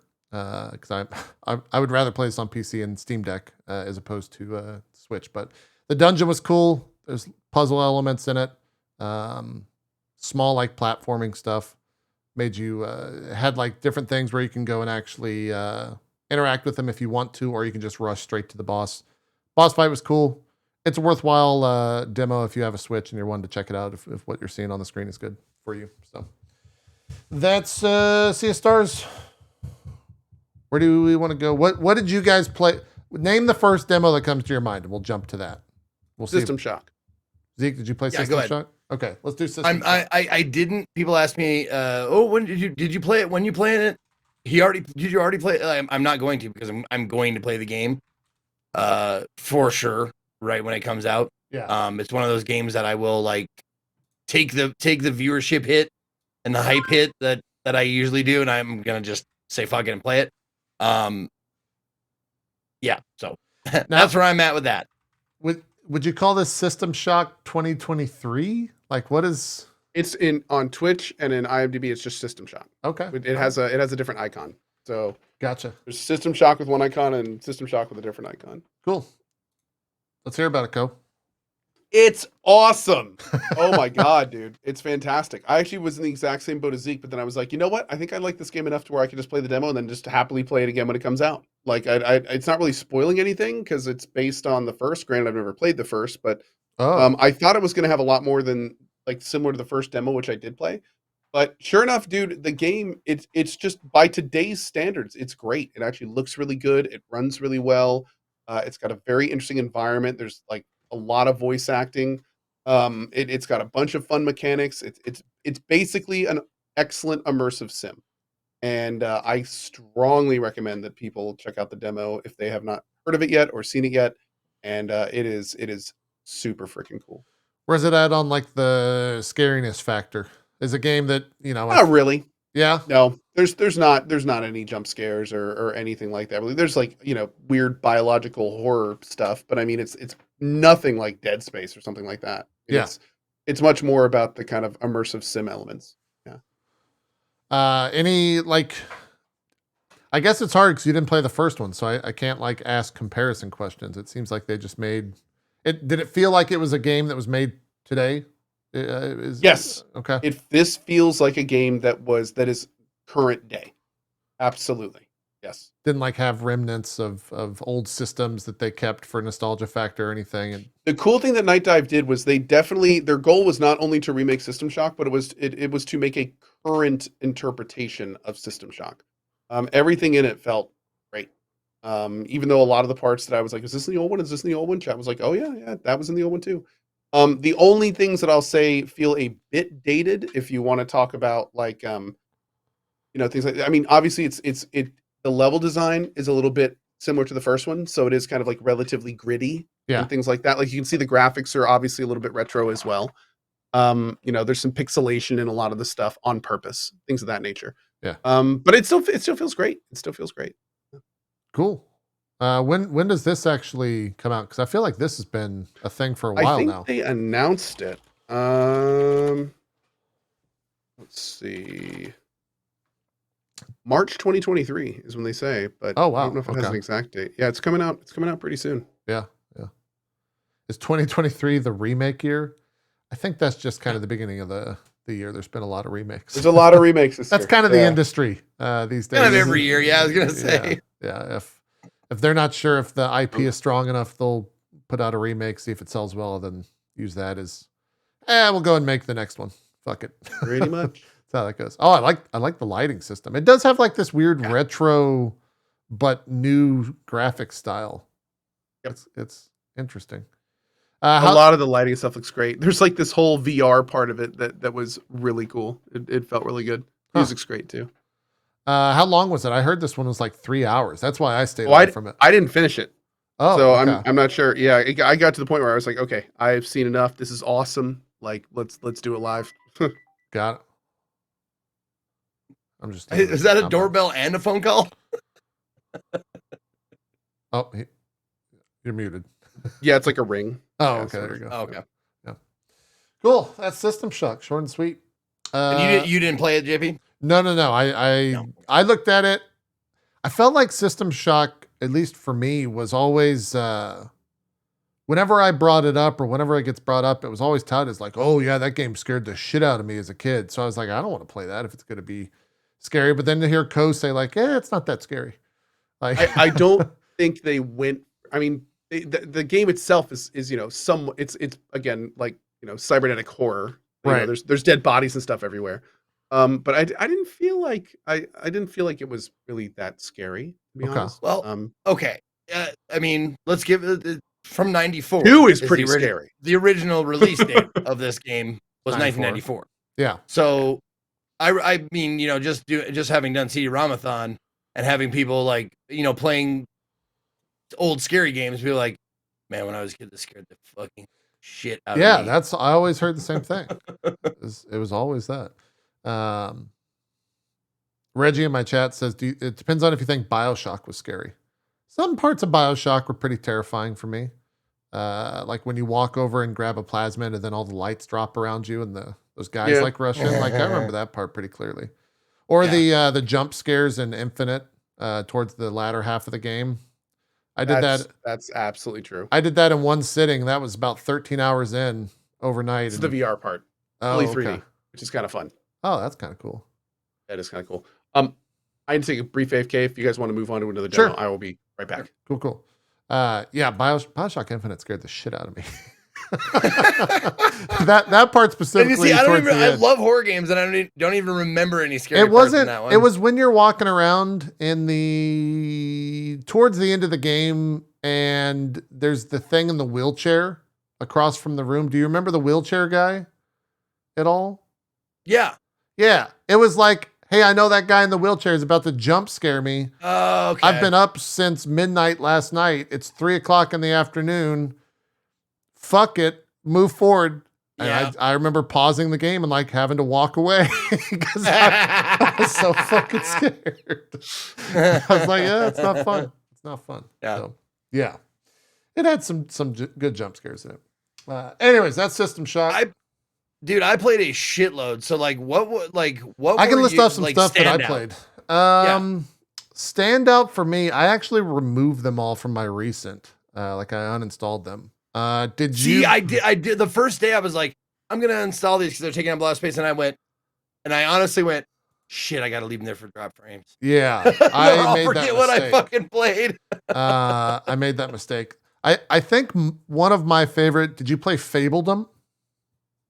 It was a city builder that was like oh no it was brought up because at the beginning of the last 3 days I would go through like a chunk of the listed suggesteds from my chat and from community and stuff, and we would go through them and I'd look at them for like 5 to 20 seconds max and just decide. And I think Fabledom was one of those ones that was like, I got too many, that's on the fence. Yeah, it's just a city builder. Like we can talk about it later, but Fabledom was good. God, what else did I have to pull up like my recently streamed list? If I just rattle off, did you play Meet Your Maker? No, that was on my list. That was okay. That was exactly what you just said, but for me. Like I saw that and was like, oh, okay. I know what that game is. Yeah. I heard it was totally pretty good though. Did you play that, Cohh? Did you play Meet Your Maker? I heard him say no. I mouthed the words no. Still muted. Oh, that's on mine. Sorry. Go ahead. Oh, you're good now. Yeah, I looked at it and was just kind of like, I see what it is. I know what it is. I mean, there's been games like it in the past. Not really my thing, kind of. So, yeah. No, I played it. It was like, it's like Mario Maker a little bit. Yeah. I heard it was. Do you remember Mighty Mighty Quest for Epic Loot, the Ubisoft game? I've heard of the game, but I've never played it. Yeah, I think it was exactly like that. I don't know if that's true or not, but I could pull up some footage of you playing it. How long did you spend with it? Oh, not too long. I want to say like I didn't spend a lot of time with most of the games. There's one really standout one that I will get to, but Okay. let's see. It looks like I played it for about an hour and a half, 91 minutes. Yeah. So Meat Maker it's post-apocalyptic. It's very like it's got a Dune slash Mad Max kind of a deserty post-apocalyptic thing. The gist of the game that I got was you either explore or build big buildings or structures or whatever with treasure and traps in it for other people to go through. You can spend a lot of time doing this. I went through I want to say 4 or 5 of them, and some people are super clever. It's very, very, it gives you an opportunity to be super trolly. Yeah.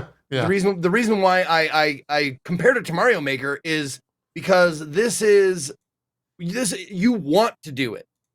You want it to kill the people that come in there, right? But you also want it to be, clever and doable. And the way I asked at the very beginning, I said, okay, so you make these trap rooms and stuff. There has to be some sort of in Mario Maker, you have to be able to get through your own level before you can publish it, right? And they're like, you don't have to do that. However, there is a system in place where I don't remember what they're called, but it's a guy on all fours, like a human being on all fours with a big box on his back. And if this little NPC that crawls on all fours, it's very strange. If he crawls on all fours, can get to the goal and get out, that means that's a valid building. Because there's a pathway out. Because that guy doesn't trigger any traps. Got it. Okay. So if he can go and get back and get out, that means there is a definite path in and out of this place. So with that said, there are some really like Mario Maker levels, super clever, really well designed, very trolly. A lot of times, and I'm sure that's something that people will, who, if you find people who want to make these things, will adjust for, is a lot of times you can just flat out run, because there's always a little warning before you get hit with a trap. So you step on a pressure plate or whatever, and you get this to let you know, little red lines on the side of the screen that let you know that a trap's coming. Yeah. So oftentimes you can just dash, sprint all the way to the goal and all the way back. The cool thing about it is there's a couple really sweet, awesome things going for this game. The mobility of the game is fantastic because they give you super high jumps, double jump, and a grappling hook right off the bat. So any building structure that's high, you grapple to it, but you stay grappled. Like a real grappling hook, that goes into the concrete or whatever. Yeah. You grapple up to it and you stay there. It has a timer, so it eventually, after 5 seconds, it'll go clink and it'll detach. But that means you can climb, as long as there's a surface, you can climb as high as you want, basically. So it's grapple, jump, grapple, jump, grapple, jump, and you can keep going doing that. And it moves pretty fast. This was one of the first ones I did. Lots of traps, lots of traps around the corners and stuff. The object of the game, as the person going through the trap room, is if you destroy traps, sometimes you can see they drop little cubes.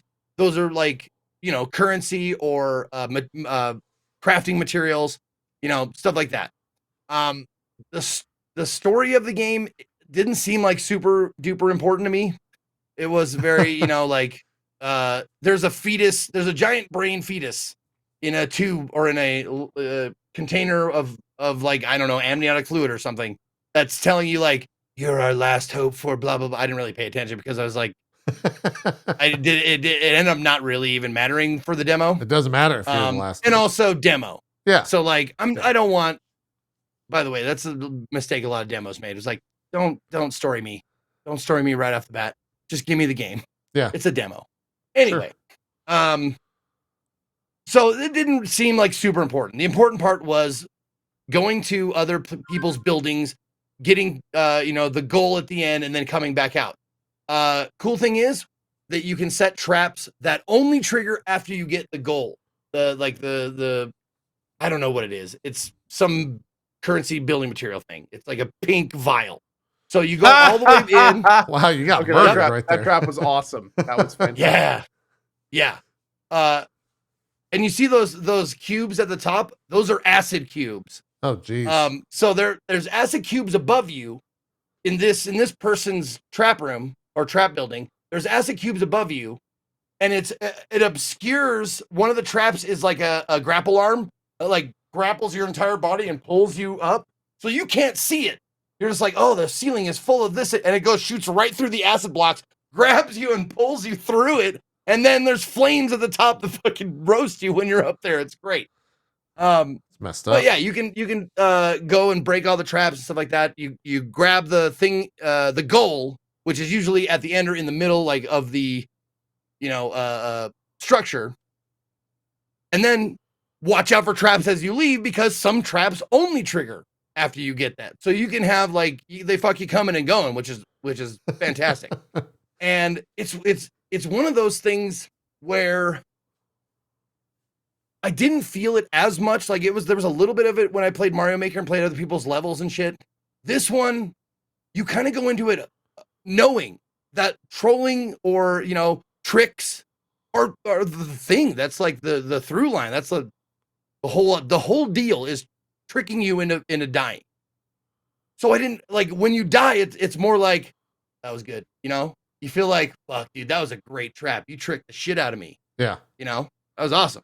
And it was a lot of fun doing that. Other than that, I don't know what else the game has. Like, I don't know if there's a story mode. I don't know if anything like that. But so everything you just described is exactly what Ubisoft is doing with the quest for the mighty quest for Epic Loot, or whatever the full name of that game was.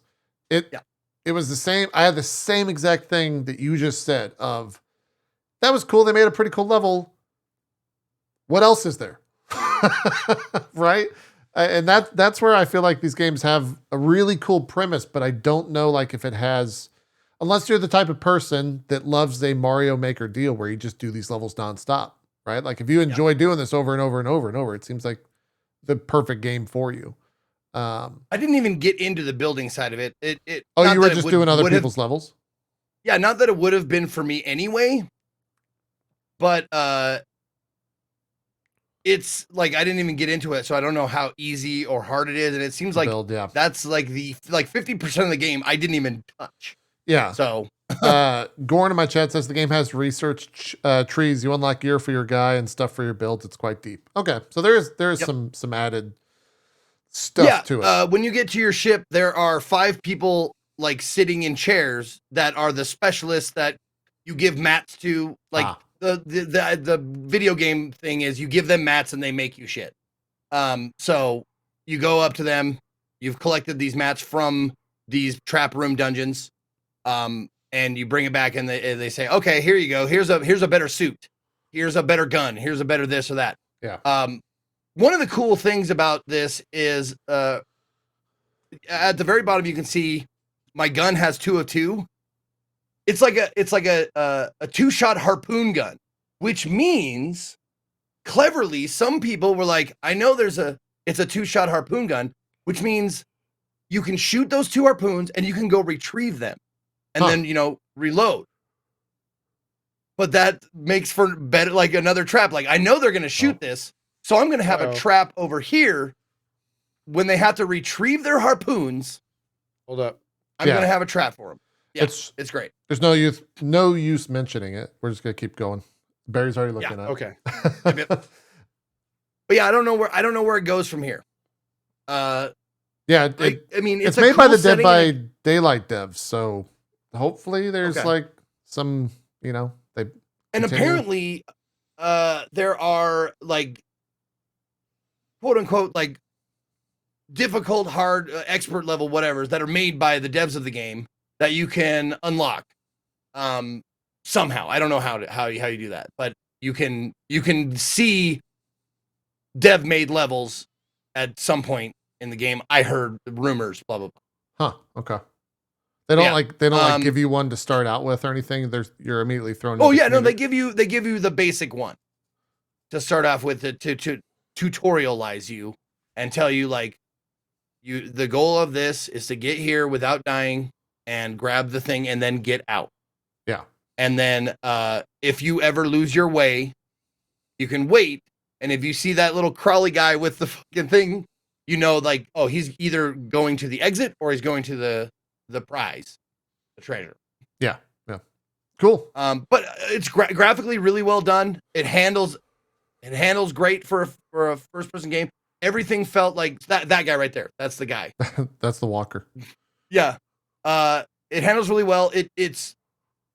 I love a good first person fluid movement game. Like, this is very fluid. It's very like jump, grapple. If you want to go like, you know, verticality with your dungeon, it's very conducive to that. It feels good. It's very satisfying. Cool. That is Meet Your Maker. Nice. Cohh, what else have you played that we can jump into? I got to play. It's weird collecting all the. Everyone that doesn't use Twitch VODs anymore. Twitch VODs are gone, so I have to like collect the demos from YouTube pages and whatnot. So anything you want to bring up, but perhaps your favorite Cohh, we'll go from there. Dark and Darker. That's been really good. Does that count? I guess that counts. Yeah, it's part of the Steam Next Fest. That's been great. That's been really good. Also, Greedventory. So I skipped that one. Yeah, that one I didn't like the art style of that one. How was the gameplay? Let me pull up some footage of it here. Yeah, what'd you think? It's Greedventory, right? I thought it was a lot of fun. Yeah, I had a good time with it. Yeah, is it as weird as the art? Yes, I think it's like a roguelite game. I think you could probably call it a roguelite. Because you do get tons and tons of gear, excuse me, with randomized stats on it and stuff. It breaks down pretty quick. And the short of it is, it's kind of like, I feel like it's kind of a giant mini game. And I know that sounds kind of weird. But like the way that it works is not only where you click, but when you click and what buttons you click kind of is how you do the fights and interact with the world. So you can like block in different locations. You can bounce things back. You can do charge hits. You can hold down different buttons based on items you have equipped to do different effects. I mean, it is the world is weird. The dialogue is strange and funny. And it's just overall a very strange, unique, and fun game. I got to the boss and I feel like I wasted way too many tries figuring out how to beat him. And then I ended up quitting before I actually beat him. I'm sure Zeke probably did, but it was I ran out of gear, funny enough, and healing pots, which was kind of a thing apparently. But yeah, it's like here's a good boss. Oh, you didn't get to the boss. Okay, well that makes a little better. He's actually pretty tough. But yeah, it's a very fun, interesting game, and I will definitely be playing it on release. Yeah. What would you liken it to? Weird. Yeah, what would Nothing. you guys? It's a point and click with during these like fights like this, these particular enemies throw like those green ones are healing potions that they throw up in the air and they splash on themselves, and the red ones are like, I think they're acid, and they throw them at you. They're so your potions. Shield urine potions, great. Urine. You actually see. Oh, that's right. They're urine in bottles. That's right. I forgot. You find out later they're piss. I forgot about that. But your mouse, if you right click, it turns into your shield, right? And if you hold it, they throw the bottles at you, and you actually bat them back like fucking Pong. Like they throw the bottles at you, and you take your mouse and you go bing, and you try and ricochet it back at them, and you try and ricochet the healing potions at yourself. So that's one of the really cool like mechanics. It took me a second to figure it out, because up until that point, I did not know that you could block stuff by just holding down the shield button. I thought it was because there's a parry system or a perfect block system and a blocking system. Yep. Like you'll fight these like snakes or whatever, and they'll like a little orange circle will decrease in size until like that's the perfect time to press the block button to do a perfect block, and then you can do a heavy attack for like a huge amount of damage. So it really behooves you to get that perfect block system down. But I was doing that on these guys, and I was like trying to click on the fucking bottles as they were coming. I was like, what the fuck? And I eventually clicked on the shield and it bounced off, and I went, say what now? Yeah. The game doesn't teach you And that. then, It just I kinda started throws like you in? holding it. Like It someone in my does. chat said, can you hold the shield down and like keep it up? And I went, I don't know, can I? I went, holy shit. And then I went, ping, ping. And I was just like, fuck, Yeah. okay. What it Weird. does is there's this thing called the codex, and it says like codex entry added. But the thing is the codex is a very tiny button in your inventory. So it actually explains exactly how to do that the first time you fight them. But I didn't even figure that out until much later. Like I was in the exact same boat as Zeke, where I accidentally found it out later. Funny enough, you can also use your weapon and click the jars and break them in the air. So you can reflect them. You can reflect them back at you. You can reflect them at them. You can just reflect them off the side of the map. Is it a can you play with your mouse only? Yeah, it is a mouse. It's basically like Osu. It's like a weird Osu style, like fighting darkest dungeon, strange pixel art. Like there it is. I think Check in it out. order to okay. move, you have to like the moving is WASD. Yes, you need to Like you need to WASD move Oh, around. okay. You can't just click on side of the screen type deal. Actually, I mean to say WASD is misleading because it's just A&D. it's just A and D. Got it. That's true. It's not Yeah. WASD, it's add. Yeah, it's an ad. Yeah. But yeah, Yeah, Mino This is a read codex. It goes codec. through everything.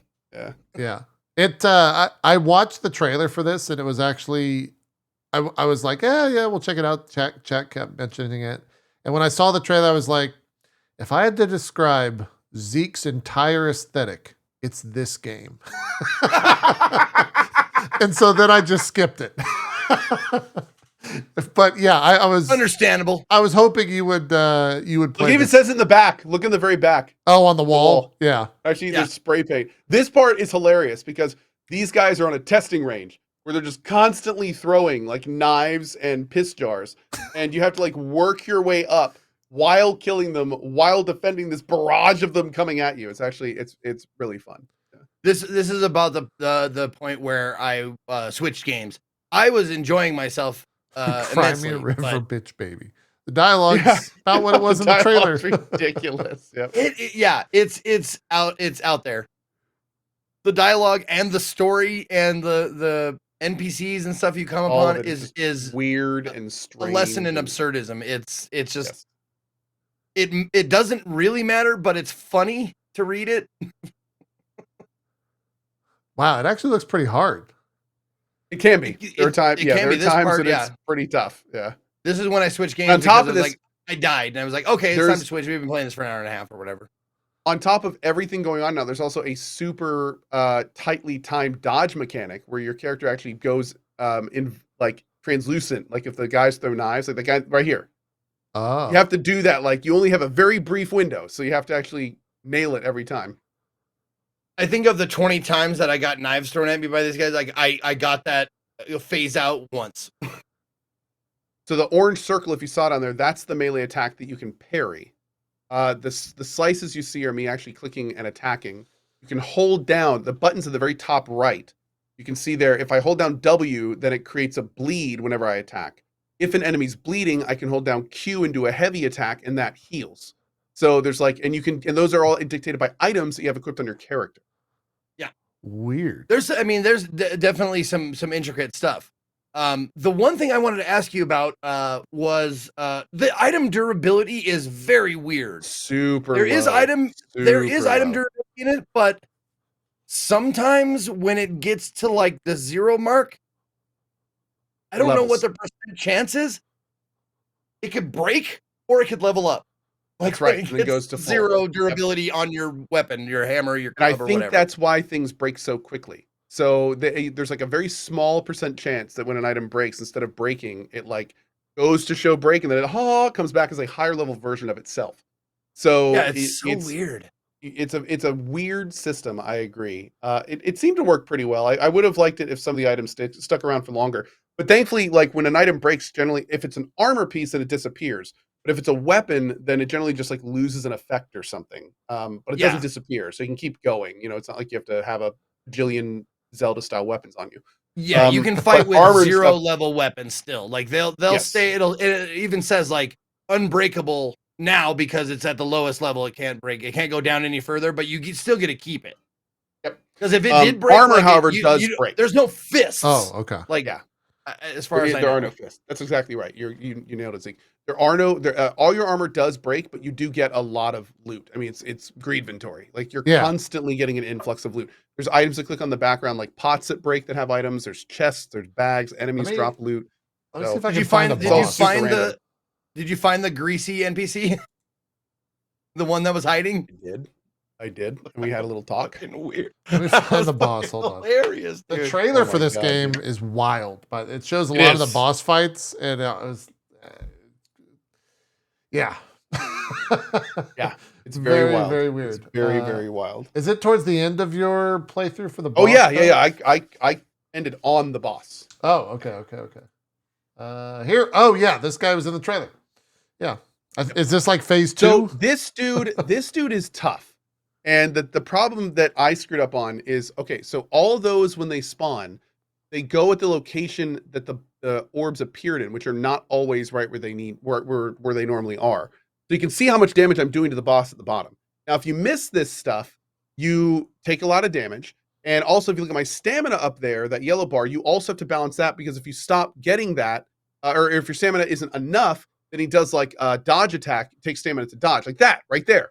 I didn't have enough. You were so close. Dodge, and I died. Yeah. Fuck. So on top of that, there's a mechanic where like he starts charging up an attack, and if you don't, like, he starts charging up an attack when he pulls off his trench coat, and he's sucking life or energy out of the 2 midgets that are his legs, as one does.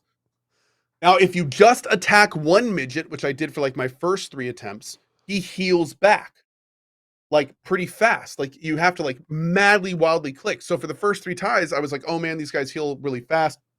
I just got to click like a madman. Well, it turns out that the mechanic is that you have to actually hit each one. Dung, dung, dung, dung, dung. You have to go back and forth, and that way they don't heal as much.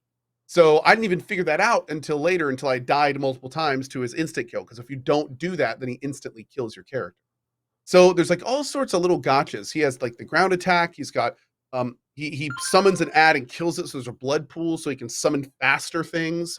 He's got the fireballs that he summons. He's got the shock that goes across the ground. He's got his big charge up. So there's a lot going on. Was it all one difficulty, or was there a difficulty slider in the game? I don't remember. Okay. Chat may have to. Yeah. What I will say about this game. Difficulty slider.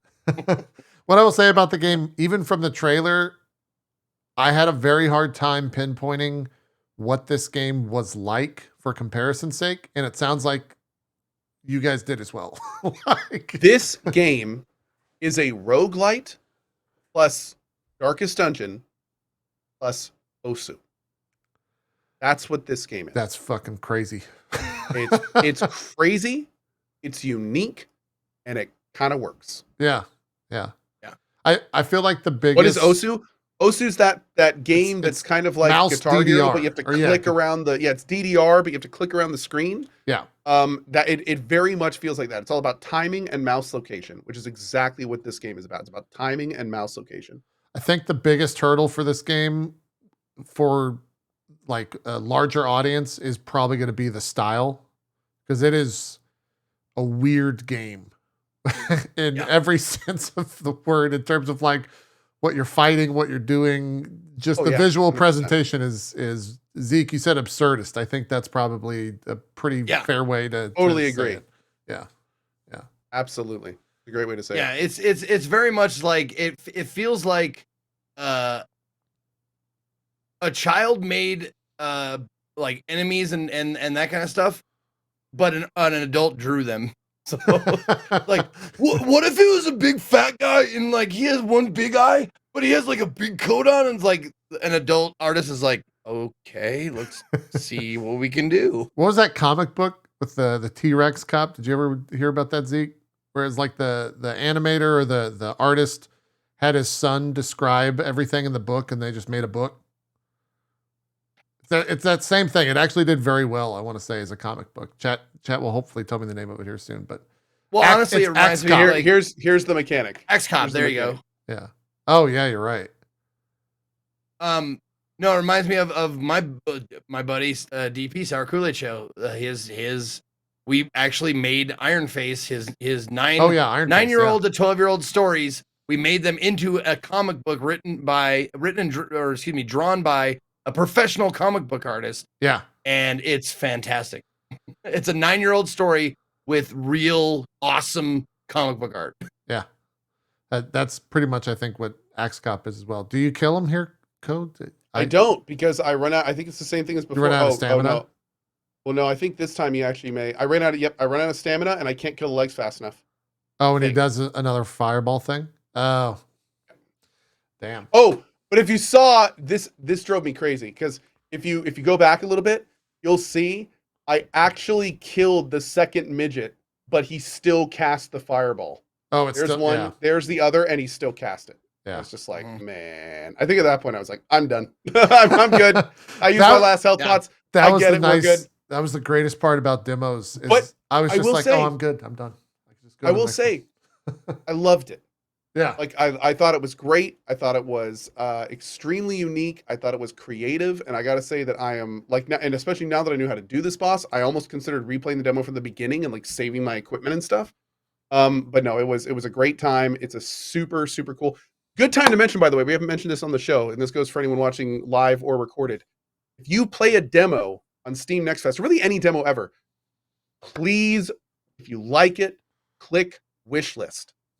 A lot of people don't know, but wishlisting games on Steam can sometimes be the difference between if a game is like featured on the front page of Steam or not. Yeah. So especially if it's an indie dev, something like Greedventory or something like another game we've played. If you like the demo, especially if you plan on buying it, wish list the game. And the more people that do that, the more of a chance that it will be, be featured in a big Steam sale or be put on people's carousel and stuff like that. So you are dramatically helping indie devs by doing that. Yeah. I mean, if you want to know how important or how much weight it carries, that entire day before drama was because of wishlist, right? Like it was the most wishlisted. It's still going on, I guess. It's still a big amount of drama. Yeah. Did you hear the latest one? I saw some tweets about it, and I was just like, "Good Lord!" Oh my god! I saw Force Strategy was tweeting about it. Yeah. So the recent thing: first, Steam and YouTube removed some of the day before videos from our channel due to trademark. 3 facts. 1. The so-called owner of the rights to the title is the creator of the calendar app, which has nothing to do with the game. 2. After we announced the game in 2021, he also wanted to take over the title and file for trademarks ahead of us. And this is the best one. 3. He ambiguously offers to contact him to discuss something. But what? ? We'll fight. Power is in the truth. The fantastic dev team. Fucking so weird. So weird. I love how they make this like a theater performance. He ambiguously offers to contact him to discuss something. But what? Yeah, it's just... We'll fight. Power is in the truth. I don't think that's the right adjective to use. It's just weird, man. Ambiguously, I think you mean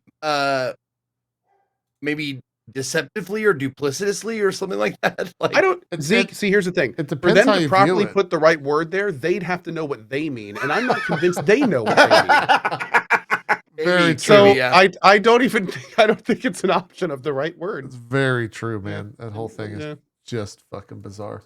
It's just such a mess. It as is. somebody, one of the most liked single things nailed it. This company is going to wait until the last minute, and then they're just going to go, we couldn't get the trademark, and the game's never going to release.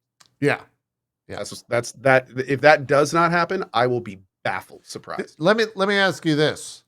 Do you think at some point before that happens, they give you a way to spend money on it? Possibly. I mean, that's like the big thing, right? Is they haven't charged for anything possibly. up until this point.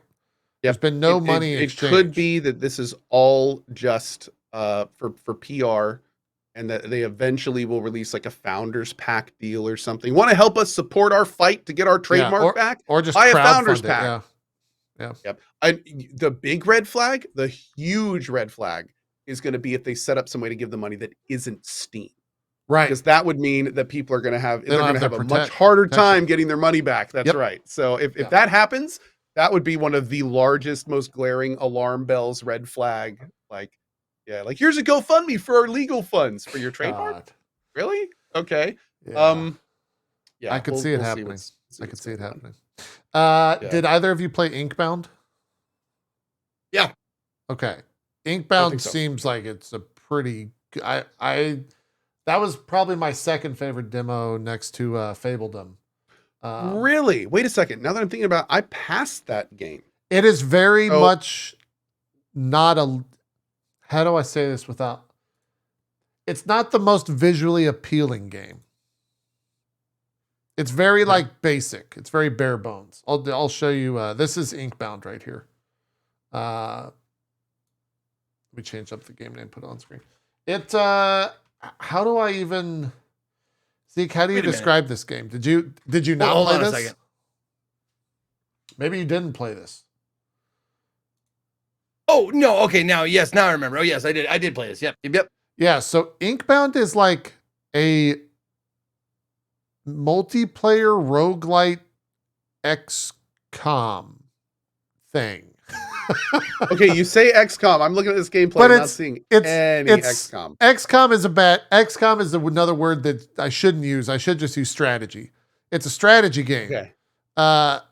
Turn-based tactic. Turn-based tactic. Yeah. It is. Oh, it's turn-based? Yeah. It is a weird mishmash of things. And it's also multiplayer. I played single player. I don't know if you play multiplayer at all, Zeke, but you can enter into this with up to, I want to say 3 people. I don't even know, like, it also has like some Hades style presentation to it where you get interesting looking characters like this. And I want to say all this was voiced, if I remember correctly. It was a pretty big, I would say, like a lot of people were the ones that suggested it. And I think I saw it towards the top of like the demo list if you sort by popularity or whatever. So it seems like they had a pretty good week. Interesting. It's cool. It's roguelite. Each run gets harder. I saw a lot of people say it's all just mentioned. It's by the Monster Train devs. It is by the Monster Train devs, which is a huge, that was a big way to get people interested in it, I think, from the get-go.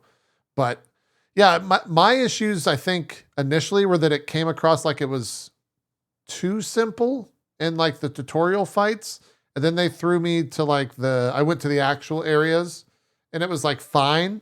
And then I got to the third boss, or the third fight rather, and it was kind of bossy. I was like, oh, I got my ass kicked. And then I went back to the start and kind of had to do all that over again. Oh, really? I didn't have it seemed pretty easy, but maybe my character choice made it easy. So yeah, the community manager joined my chat and was like, oh, you picked the hardest class. Oh. And I was like, oh, good. Great. Fantastic. It's cool. Yeah. Of course you did. Yeah, I was playing the wizard. They said, oh, yeah, that's not the beginner class. You should have played the... Oh. Did you play the wizard, Zeke? I think so. The wizard was the one that... the Weaver. It was Weaver. Yeah. Oh, okay. Yeah. Weaver was the wizard of the game. And then there's one with like a hammer that uses fire. And then there's another one which I did not play. I forgot what it does. No, you have I see your abilities. You have the same abilities that I had. Yeah. Yeah, I don't know. Maybe it just clicked for me. I don't know. It very well could have been. I'm just bad at the game, 100%. But yeah, this is kind of the basis of the game. You run around, you set up these little arenas, and then everything's kind of like turn-based. You have a resource pool, which is the mana of the game down there in the bottom. Each ability has a certain mana amount tied to it, and you kind of just like work your way through these little arena fights, turn-based style. I had a lot of fun with it. I definitely will go back and play it. And it was the type of deal where it's like, I understand what this game is. I'm not going to like bash my head against the wall. I'm good. Let's move on to the next demo. But it's a very unique thing. And I think where it will do really well will be the fact that you can like co-op this. You can have like, jump in with friends and go to they call it ranked in game. I don't know why they call it ranked mode, but it's. Do you know anyone who tried co-op?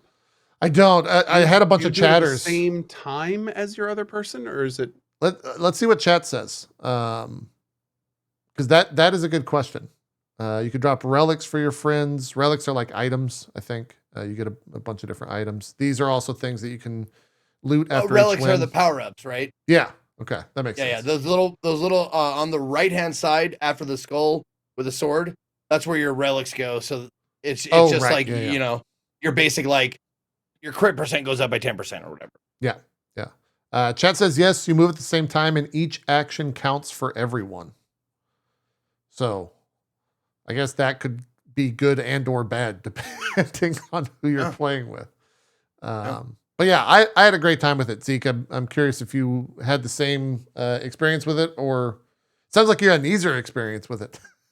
Yeah, apparently. I don't know. I got to the first boss and like I don't think I died. Really? While I was playing it. No, I died both runs, so to speak. Yeah, I don't know. Maybe I picked an easier track too, because it is like choose your when adventure. you beat an encounter, it's roguelites like Slay the Spire, kind of like you come to a circle with like two choices. You can go this way or this way, and they give you the rewards at the bottom. I think in the encounters, that right there, that's what it is. But yeah, no, I liked it, but this is another one of those examples of this is an aesthetic that is not super pleasing to me, I suppose. Yeah. It's real it's like Hearthstone-y. Like it's exaggerated, rounded edges. It's a little cartoony, a little fantasy, like a little too much fantastical environment, I guess. I don't know. I just needed something else, more grit. But the gameplay in and of itself is fun, and it's different than most other tactics games that I played. The biggest difference being that it goes out not in a grid, but it goes out in circles. Yeah. So like the center circle, if you stay in the center circle, it costs you 0 extra mana to do something. But if you go to the second circle, it costs you 1 extra mana plus whatever it costs you to do your ability, and so on and so on and so forth. And also, the arena shrinks, and I don't know if it's as all time of them, but it seemed like it yeah. was all of them. Yeah. Yeah. The arena like shrinks down. So if you're caught in the ink, I guess that the circle is decreasing. Like if you're caught in that when you end your turn, I think it does damage to you or something. But and you have free movement, so you can go anywhere until you're restricted by the actions, I think. Right? Yeah. Yeah. Oh, and thankfully, if you like pick an action, whatever circle you're in, it'll kind of like lock you in. So you don't have to like wonder if like or like in a lot of like XCOM style games with the area effect things, you're trying to like, I know I can get both of them in this line attack, and you're just like, no, like fuck. Yeah. But this one, it's nice because once you pick an attack, you can go to you're at the edge of the circle, and this is how far it reaches. Like that's kind of cool mechanic. Yeah. And then if you deselect it, then you can, free roam around again. So that's a cool thing they added, cool quality of life thing. But I didn't know until like well into playing the demo that one of the main attacks you could hit multiple people with it. I was just like, pew, pew, pew, like. Oh, where you can mark them? One each. Yeah, where you mark them. The thread. Yeah, the thread. Yeah. Giving them one each. Yeah. But yeah, no, it's innovative. It's fun at its core, but I don't know if I could put a lot of hours into it, really. Yeah. I think for me, sorry, not for me, because I played solo. Everyone in chat was saying this is a great game to play like with multiple people. Like that's where it excels. It's kind of like the Dark and Darker effect. I think for a lot of people. Maybe we'll have to hit it up, Japes.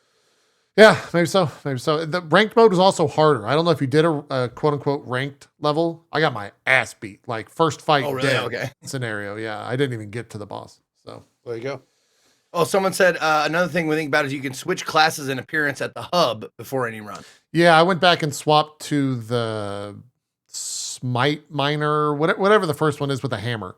And it was fine. It was just a different style. It was much more like dot focused rather than spell focused. The Weaver was. But yeah, that's Inkbound. What else? Cohh, any other standouts for you? I feel like there was a bunch. I did play more than a few. Now I can't remember. We both played Ravenbound, right? Oh yeah, I played Ravenbound a while back. Ravenbound's awesome. What's Ravenbound? Okay, I did not. Ravenbound is like Morrowind. Ah, okay. I'll pull up some VODs. Just right off the top, and I'll let Cohh expound upon it. But right off the top, the thing that stood out about Ravenbound for me that I think is an awesome addition to the third-person action Souls-like type of genre, mobility. The game in this game, moving around made moving around fun. They give you I think, do they give you a double jump right away? If not a double jump, they give you a grappling hook. The Raven Claw. Yeah. Oh, and of course you can fly. Raven Talon or whatever the fuck it's called. And they let you turn into a bird and fly the overworld, so it's not so like tediously just running from place to place. So that's like immediately I was like, oh, this is great. Okay, cool. All right, sorry, I was finding the VOD for it. Oh, good. All right, this is Ravenbound. Oh wow, you move. Also, fast. you run and you lean when you run like you're on a street bike. It's like kind you're of running nice so looking, fast, you're like, put your knee down and like, to balance yourself. So this, but yeah, the movement in this game is really is the star of the show for me. Like it was in Warframe. Like if you can nail down the idea that, or get the player to have fun just moving around the world, or it's enjoyable at the very least, that's a huge thing. Because moving around in this game was a lot of fun. I confuse this with the new Tainted Grail game. This is not anything like Morrowind. Okay. Yeah. Okay. No, this is just a cool. I was like, he's moving kind of fast for like his elder. This is an open world roguelite game, which is actually really cool the way that they do it. So it's it's pretty fun. You did play this though, right? Oh, I did. I absolutely did. Yeah, I played. Okay. I took an early look at this, and I could play up until the second boss, and I went up and beat him. So yeah. The thing I will say about this game that it had going against it, if we're inevitably going to compare it to any Souls-like games or Souls games themselves, which always is going to happen no matter what. Yeah. The fighting is a lot faster and it's less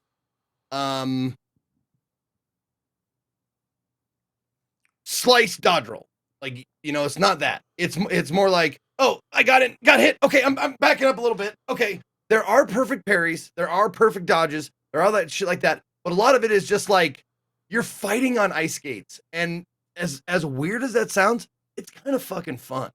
Because you are dashing, and your dashing is very much like you're on skates.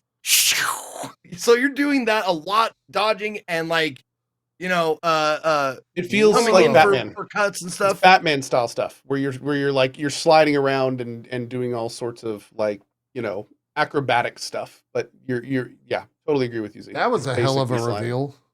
I thought you were just gonna be in like a weird tower thing, and you open the door, it's just a giant open world. The world is this is my first time seeing it too. See my face, I'm just like, it's wild. Holy shit.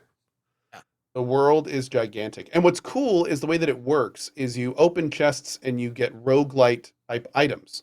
There's a power balancing system where you get a resource and you have to spend it to equip trinkets and stuff that have huge impacts, like 50% crit rate and stuff like that. But then the thing is as you get these items, you work up this curse stuff that makes the world much more difficult. Oh. And the way that you clear some of the curse is by beating the bosses. So it's like even though it's a giant open world, you can't just like constantly be going around and fighting stuff to gain power, because you're making the world much harder as you're doing it until you kill a boss. So basically when you kill a boss, you go back to like the central arena, and then you go through like a different door to then activate that boss. And then when you kill that boss, you warp back, you get like some powers and stuff, and you go to the next one. So not only are you gaining power, but you're unlocking enhancements you can get in future runs and maybe even your current run, while also balancing your power intake, like pick and choose what you want to do. So it's like, it's a very cool concept. Yeah. It's a very cool concept. Yeah. I felt like they're challenging the idea of, I guess Elden Ring, whatever Souls game you want to throw in there, if you can just go and like power up infinitely and then go fight something, this like, yes, challenges you try to power up infinitely, you power up the enemy. Yeah. That's kind of a cool way. It gets to a point where every time you get to select a power up, one of the things that is in that selection is a like you are getting cursed thing that you always get. Huh. So it's like if you pick up an item, you get like less selections and more difficulty like each one. So it gets to be pretty rough. Any other like weapons, or is it just sword and board mostly? Oh, tons of weapons. There's different weapon types, and then there's weapons in those types. Yep. And you unlock those as you keep going. There's also different races, and they have different passives and stuff. Oh wow, okay. Yeah, it took me a minute to figure out the card system was just a or to figure out how to like, I had all these cards, but I had no mana. And someone in my chat was like, you can dissolve your cards for mana. I was like, I dissolved 2 of them. I was like, I just got gold. And there's like, oh, I think that's a species thing. Like elves different race. can do it, or whatever the other race is. Yeah, like elves can do it, or whatever can do it. I was like, oh, well, I fucking dissolved 2 good cards. God, whatever. But gold is still important. So, yeah, you get mana from you can get them from cards. You can get them from defeating, I think defeating elite enemies or something like that. Yeah. But it's weird that it's like they threw it in there like to entice like card game players, because it doesn't need to be cards. It just is cards. You know, people understand that stuff now. Exactly. I feel like, but oh, and this is the first like boss. I think this is a boss fight. Yeah, it has a boss health bar. Yeah. Yeah. This is Hatred's Tempest Blade, and this is where the ice skating really comes in. So I'm just like, zoo all over. I'm trying to block it. There's a perfect block. Is that just a right There click? is one thing that is that probably will get made fun of over and over again if they don't like add to it or change it or whatever. But it's like Cohh with that other game. You're grunting when you like, there's a lot of grunting. Yeah, every time you swing your sword, you make the same sound. I can't remember what sound it is. It sounded like a word, but it was like over and over and over again. So that probably could change. Sure, might be placeholder. I mean, it's demo. But yeah, like this is the boss fight, and as you can see, it's not like a regular like a Souls fight where it's it's very technical in a Souls fight. It's okay, they're gonna do this attack, which means I have to dodge roll here. I can hit him there and then dodge roll again. This one's like skate in and hit him, and then hope not, and then skate out again, and then skate back in. Nice. It was a lot more arcadey, I guess. Damn, you destroyed that boss. Yeah, got him. Yeah. Took him out. Yeah. It's wild to me that of all, I think every demo I played, not a single one was like a third-person style game. I felt like those were rarities within the demos that were available. I don't know if you guys felt the same, but the majority of demos were like top-down builders, side scrollers, or some sort of like roguelite. It was a stretch for me to find something like this, and I did not have any luck really. So felt like I missed this one completely. I tend to agree with that. Yeah. There was one other one that I played that was a third person thing. Wait, was it third person? Hold on. Maybe it wasn't.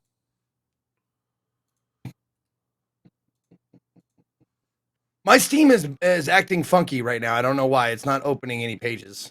It's really slow. Might just be lagging. Yeah, I don't know. Sorry about that. Sorry for wasting y'all's time. No, you're fine. While you're looking, I played a game. I guess we could talk about this. It's called, did either of you play Lakeburg Legacies? Didn't sound familiar. It's a builder game, like city builder, but it has the, oh wait, did this get clipped incorrectly? Oh no, it's just right here, sorry. So Lakeburg Legacies is like, it's a city builder planner game, but it's also about a dating thing and finding the right suitors for people. I passed hard on this one, dude. Yeah, I watched the trailer and was just like, nope. It is not a type of builder I have played before. Because like this stuff matters, but it doesn't matter that much. you can like, obviously you get like Lumberjack's Lodge Farm. There's like a tech path at the top. You can see it, all the stuff. But like the main thing is you have to get your city built, your houses built, and you're essentially advancing down the tech tree to unlock the like castle. And then when you get to the castle, you have to pick the right king or queen. And that purely depends on like who you've decided to matchmake up until that point. And once you matchmake certain people, they can also just like straight up cheat with other people in the city. And it gets real fucking like dramatic real fast where like everybody's having sex with everyone. And you got to make sure that like the king doesn't have anyone in the city that's like really pissed off because he slept or they slept with someone else, because they could straight up like rebel and leave your, it's a weird game, but it totally works. It was not like anything I had played. It was just a weird, like. I am really glad that you give games like this a shot. And I honestly, like, when you started talking about this, I just pictured you like on like a dating show or a game show or something. It's like, hi, I'm JP. My favorite games are fighting games, League of Legends, and city builder dating sims. Dude, it's so it even gets weirder because you can expand the houses, and I didn't do this until later on. So when you pick someone to be with another person, they eventually have kids. They can have up to 5 kids, and then those kids grow up and you can put them to work in your town. And it's like this kid was like 9 years old and you can like put him to work in the mine. As one does. I mean, it was a different time then. I think it honestly got like really complex as you go on, because you're doing that, and then you get someone new, you recruit someone new to the town, and like they like public executions, but the person they matched with doesn't like public executions. And it might go real bad between this is normal stuff, I would say. Yeah. So there was just like a lot of. Oh, next to the public executions, my mate has a frowny face. So I'm guessing they don't I'll like that. Let me see if I can like find part of the. So that's like the so right here, you can see how they're going to match right below the camera frame. And it says that like, oh, they like dueling and they both dislike divination. But, the guy, Elric, doesn't like fashion, but Odalin does like fashion. And so then you have to choose all this stuff right here to make sure you don't like fuck up the date between the two of them. Because if you fuck up the date, then they're not going to like want to get married and move into the same house. It's all like resource management at the end of the day. But sure. it's hidden behind like a weird dating game still. So it was a weird game. I didn't put the name up. This was called Lakeburg Legacies. It's so fucking funny. You're like, I'm on the fence about Meet Your Maker, but this one is for me. Yeah. Well, a lot of people in chat were the one. I mean, I also played the fucking horse game. There's a game where you have a ranch and you have to take care of horses. It's really stupid. We're not even going to talk about it. But chat was like, you should play the horse game. So a lot of times my chat just like suckers me into playing shit like this. But I spent like 45 minutes or an hour with this. It was fine. Like it got really complex towards the end of it, where you're actually managing, everyone's got traits. So some people are better bakers than they are like forgers or whatever. And you have to put them to work at the proper places. It was fine. I think the demo ends right when you get to choose a king or queen. And I think that's a whole nother aspect of the game, because then like taxes come into play and you have to manage all that type of shit. But it's cool. I didn't put the title up. It's Lakeburg Legacies for that one. Now, speaking of dating sims. Yeah. There was a very surprising game that I wasn't positive, like I wasn't 100% on it, but man, it super impressed me. It is, where is it? I've got so many. What's the name of the game, guys? Come on, help me out, Chad. No. 30 Suitors? Too many. I played like 30 of them. Was that it? Thirsty What? Suitors? Thirsty Suitors. Yeah, that's it. There it is. Okay, yeah. Found it. Yeah. Okay. There you go. Thirsty Suitors. Now, I remember this from I didn't play it for Game Awards or something. They announced it there. I want to say. Yeah. No, we saw trailers of it for sure. Yeah. At some point throughout the year. This surprised me. And the reason why it surprised me is it is a JRPG that is your attacks and your defenses and stuff like that. The fight, it's all JRPG style, but it's all like you can taunt, you can flirt, you compile, like you do like a debuff taunt, and then you like some of the attacks are like they're named like hit him where it hurts or like heartbreaker or something like that. It's all like, you know, social interaction like things. There's attack, taunt, skill, stuff like that. But it's all very stylized. The voice acting is phenomenal. The music in it is very, like, at least for the part I played, like the 45 minutes I played, it's very Bollywood style music and movement and stuff like that. This is an ex that is still like in love with you. So you're like having to like fend off his advances, and like your attacks are like telling him why we don't belong together, or like you can flirt with him and be like, listen, we were good, but blah, blah, blah, you know, and it's really well done. Like and it's not like it has enough dialogue in it that it doesn't overstay its welcome, or it has just enough where it's like a couple of back and forth lines. And then you get to see like the animated attacks are really cool. Cause you'll do like a, Kill Bill. What is the schoolgirl who was like the really young one who would fight? Yeah, it's a ball on chain attack. I forgot her name, but yeah, I know what she does the whole thing, and she like that's how she attacks, and like all the attacks are really like really cool choreography. Really cool choreography. Yeah. It's cheesy. Don't get me wrong. It can be very cheesy at times, but Go-Go. It's Go-Go was the guy's name. Very, very brightly colored, very well animated. The music is phenomenal. And it has some, like, it was really fun playing it with Chad because it has some real ass moments in it. Meaning like the narrator is basically a voice inside your head. It's your conscience or whatever. Yeah. But it looks like your best friend. So it's like a punky version of your best friend is like your conscience telling you like what's like, you know, this is wrong for you, or you know you're doing, like, you know, it's like your inner voice saying stuff to you. But it says some real shit. Oh, that's how the time kids to time, like you gotta, it's the mating dance of your kids are gonna be doing it soon, Cohh. Yeah. You know, they're getting old. How do you think I got laid? And the summons. This is a summon. You summoned your mom? Yeah, I summoned my mom to give him a fucking flip-flop slap. That's pretty good. I was like, I remember that shit. Flip-flops and Hot Wheels tracks, man. That's what they used to hit you with. Hot Wheels tracks. Oh, that's Hot a good Wheels one. tracks. Yeah, that's damn. That's might as well be a belt at that point. The chancla.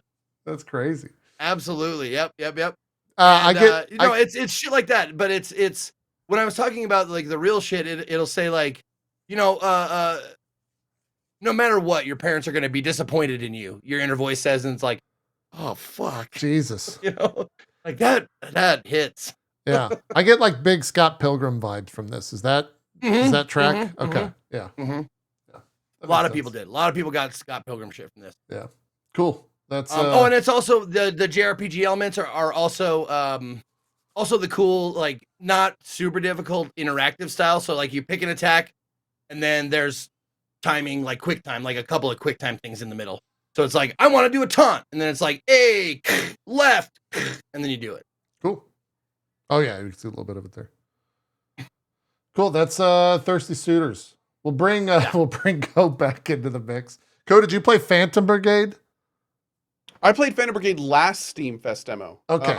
Or demo days. I did not play it this month because the release is right around the corner. I'm gonna wait for it.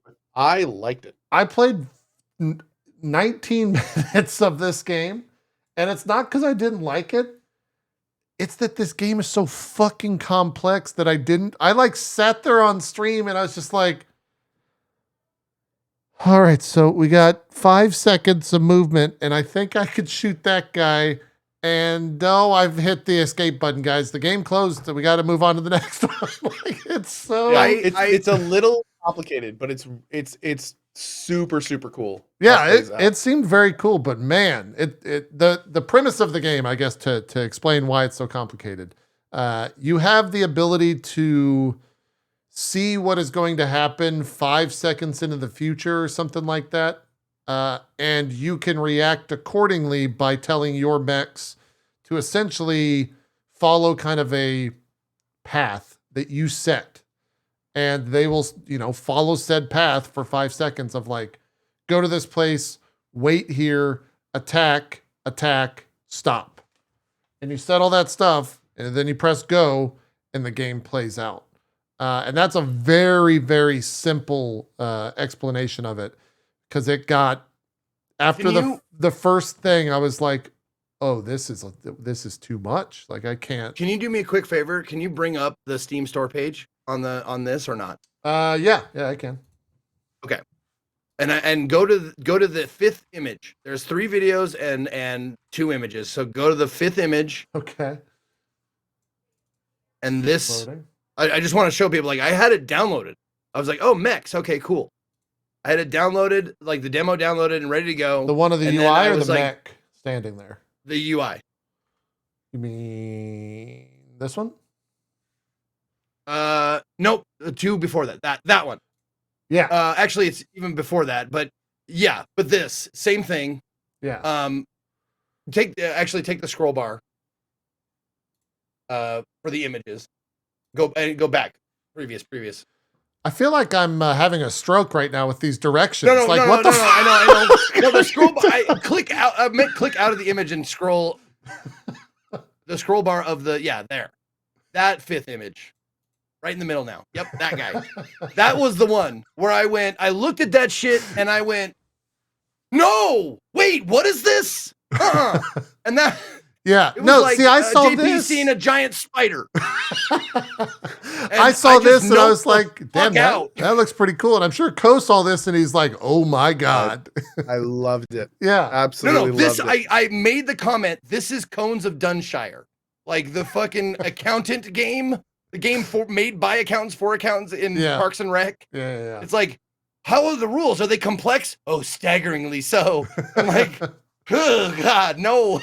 Yeah, this ain't for me. I didn't even get this far when I played because, like, I got about right here, and it's like, yeah, you can move your mechs up to this certain point, and then you want to have them like go into attack stance because the tanks on the it got so the strategery levels were off the charts, and I was like, I don't have time for strategery. I got people that need to date in my city builder. Let's go do that. Absolutely. It's very important. Yeah. Totally. So I dipped out after 20 minutes, but not because it was a bad demo or it's a bad game. It was just like so complex. And Cohh, you spent some time with it. It seems like that is the case. I actually played the early access. Okay. So I didn't play the demo, and thanks for my chat for pointing that out. Weirdly enough, I think I played it on a different thing, so I can't see how much time I spent in it, but I think I spent a pretty good amount of time in it. Okay. And it was fun. I enjoyed it. There was some cool progression outside of the combat, and yeah, I really liked it. Very solid game. How much more complex does the game get from like the opening fights? Well, it gets up to like you manage a map. So not only are more you doing like multiple units. Not just it's kind of like you there's like a meta game that you also do. So it kind of XCOM-y, where you're like picking like stuff. If I remember correctly, it's been a long time. Yeah. But yeah, there's like definitely a little bit of a meta situation going on outside of just the gameplay maps and everything. Yeah. And when I played it, it was really early, so they probably added a bunch more. Yeah. It comes out this month. It comes out in like 2 weeks. I mean, so quality wise, like graphics looked great, ran great. I didn't have any issues with that. Somebody said I played 13 sessions at 30 minutes each. Okay, so I put some time into it. Oh, you did? Wow. I thought they were saying they did. You played a shit ton of that game. Yeah. It was cool, man. It was cool. I really enjoyed it. Yeah. By the way, so there's a intent. lot of people were asking this question, and it wasn't part of demo days, but I got like an early demo look. So if we want to talk about it, that's cool. Yeah, go ahead. What are we talking So about? it's the game was called, I want to say it's called Tainted Grail. If you look in my games now, Tainted Grail was a game that Zeke told me about originally, and it was not this one. It was a different game. I think it was like a turn-based kind of management game, maybe. I don't remember exactly what it was, but it was really cool, and it was Tainted Grail. This new one is in the same world, I believe. It's called Tainted Grail. Fall of Avalon. And then it has like a Fall of Avalon. There we go. And the devs contacted me and asked me if I wanted to take an early look. There may be a demo for it now. No. Tainted Grail Fall of Avalon. There's not yet. Okay. So they actually gave me an early build of this game. And this game feels and plays like a standard immersive RPG like Morrowind or Oblivion. It was actually really cool. It was really fun. I definitely played it until the end, and I had a good time with it. And it is definitely one that people should have on their radars if they like kind of immersive RPG sims. Well, now that you're done talking about it, I found footage. Great. So Let's do it. Man, I gotta get a better workflow for this. Yeah, here's a little bit of the game, so that people can actually see what it's all about. How many was there? Multiple episodes of this? I didn't get a chance to look, but you played it for. I think maybe a few. Yeah. Okay.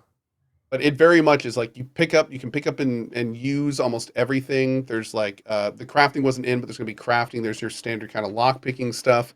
The world is crazy. You basically wake up in this dungeon where they're running these crazy experiments on everyone around. You kind of like can break into their cells and see like what they're working on and why they're working on it. And you get some rudimentary magic towards the end of it. And there's a full skill system that also goes with it as well. So lots of different weapons. First person combat. It was there is a lot of things that I think fans of this type of thing will really enjoy. Sweet. Yep. Very, very solid game. Yeah.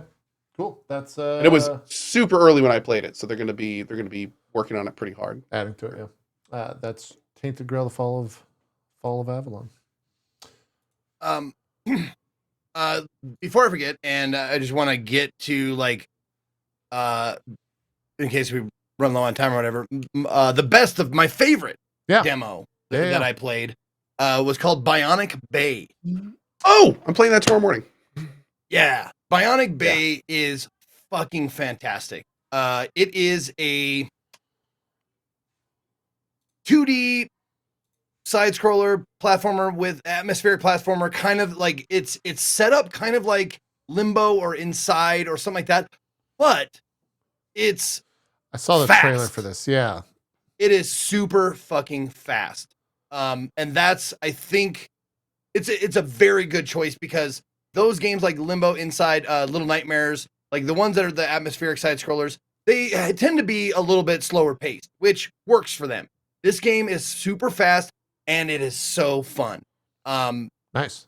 The demo is also pretty goddamn long, which was a nice touch because it just kept going, and I was like, how much more demo can they give us?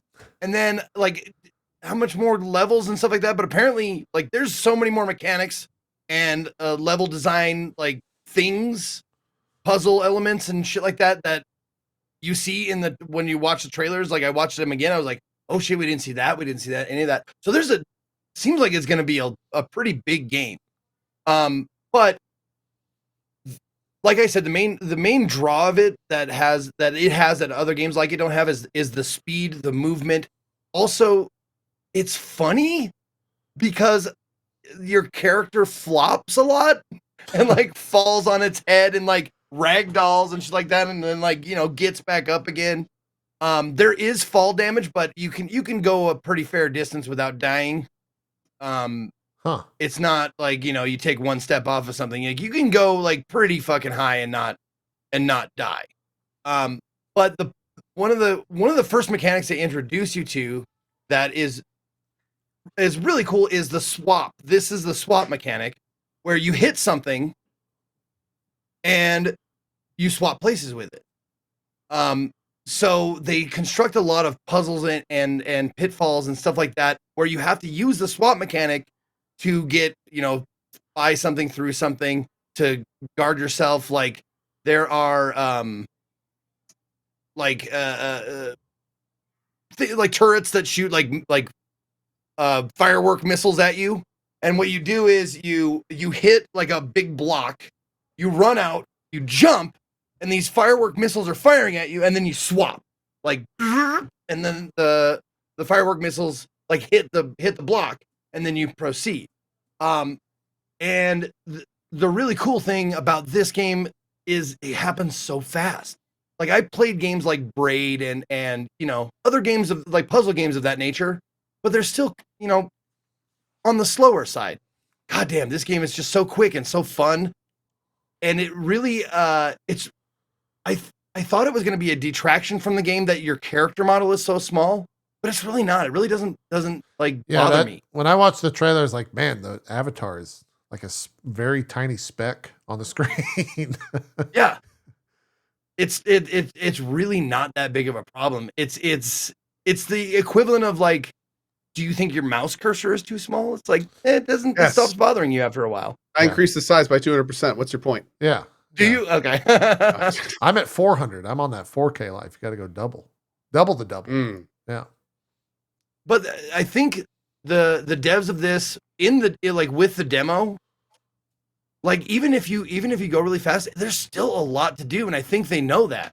I think they know like the game is meant to be played fast, so it's gonna have more length and bigger levels and more shit to do, more puzzles to solve than your average, 2D puzzle platformer. Yeah. Because it's designed to go fast. And I just want to highlight one of the parts of the game where I was struggling with this part where they have these balloon things that you step on them and they go down through these lasers, and the solution is just to avoid that section and just jump over it. They put this in your way. They put this balloon section that looks like you can absolutely get to the bottom of this balloon section through these lasers by using them to block you by swapping and all that shit. And then I was like, I finally got like close to the end. I was like, wait a minute. Is that a ledge over there? And I died and I just went, boop. I was like, yeah, I just skipped the whole fucking thing. And I think that's there by design. I think they did that on purpose to troll you. And nice. I love it. I love the sensibility of that. This is another one of those where you jump, swap, block the laser. But be careful when you're swapping, because the shit will fall on you and crush you. And it makes a very satisfying crunchy noise when it hits you. Oh, good to know. It falls on you and he goes, it just crumples you. It's great. Nice. Well, Cohh's very upset you spoiled the demo that he's going to play tomorrow, Zeke. So we got to move on. Yes. What? No, I want to see you do that section anyway, because you can get to the bottom, Cohh. That's your challenge. You can actually conquer that part and get to the bottom. That's Bionic Bay. Do they have a release date schedule or anything like that, or is it just demo? 2023. Yeah, okay. No release date, but it's like it stood out. Not only of all the mechanics and shit but like you're moving so fast and the environments change, like the color schemes and all that type of shit. It is still kind of washed in that color. So if you're in an orange section, everything is kind of orange. If you're in a green section, everything's kind of green. But they do switch up the mechanics, the puzzles, the color schemes. They do switch those up quite often, at least in the part of the demo that I played. Cool. And also figuring out some of the puzzles, it makes you feel clever. It's pretty satisfying when you're like, but if I put that there and I put that there, oh shit. There's a few of those moments, which I really enjoy. Awesome. That's Bionic Bay. Cohh, anything else demo-wise that you played that stands out bigly? There's a couple people in my chat, Julia included. I played a game called Pizza Tower. Oh, how was that? It's a ridiculously fast-paced, like Wario World type of game. It's too fast for my old fingers to do properly. Nice. The old pizza. Yeah, Pizza Tower has a. Wait, did I buy it? Oh, that wasn't even a Next Fest. Man, You fuck got you guys. baited. You got baited by I chat. did get baited. That was an indie Saturday day game. I played 2 games that I mean they were okay. The Sherlock game that has a thing out, it was a little bit weird. It was kind of like a little investigation game. That God, now I'm blanking on the name too. I think I played that as well, and it was weird. That was the only way I could describe it. The Benedict Fox thing, was that what you're talking? Yeah. No. No, I didn't play that one. That is the last case of Benedict Fox. Yeah, that's what I played. I have that due up to play. Okay. I played. It was like an actual Sherlock Holmes. I'm pretty sure Sherlock Holmes: The Awakened, and it's like a Cthulhu take on Sherlock Holmes, a Lovecraftian take. Okay. And that sure sounds like Benedict. Yeah, it does sound like that. There's Cthulhu shit in that one too. Yeah, it was okay. Not really one worth like finding footage stuff and everything. I might play it on release to see. It was really weird because it started you at chapter 3, so you didn't really understand what was going on, but it kept referencing stuff that happened in other chapters. Man, that sounds exactly like that demo for Benedict Fox. Everything you said so far. And then on top of that, I also played this game called Monomyth, which is an old school dungeon crawler, and it's made by like one guy. I actually backed it on Kickstarter, and it felt like it was made by one guy. It was. I mean, there was some really cool stuff in there, but clearly a lot of work needed, and and stuff like that. Oh, I did try Steamworld Build. Yeah, what'd you think? I thought it was great. Yeah, man, that demo ends too short. I enjoyed it. I wish it was longer. I feel like it got right to the good part. Yeah. And then the demo ended, so that one was really good too. And then finally, and this one we actually can talk about. Cool. Dark Envoy. Oh, Envoy was super cool. I enjoyed the characters. I enjoyed the world. There were tons of items. The mechanics were kind of fun. There's lots of classes. There's subclasses. It was the combat is quick and it's party based. And yeah, the voice acting was great with the main characters. It was pretty good. And yeah, overall, especially for like an indie kind of CRPG with real time with pause, I guess you could call it. It was actually pretty enjoyable. It was a good time. Oh, okay. What I'm trying to. It doesn't actually pause. It's like real time with slowdown. Yeah.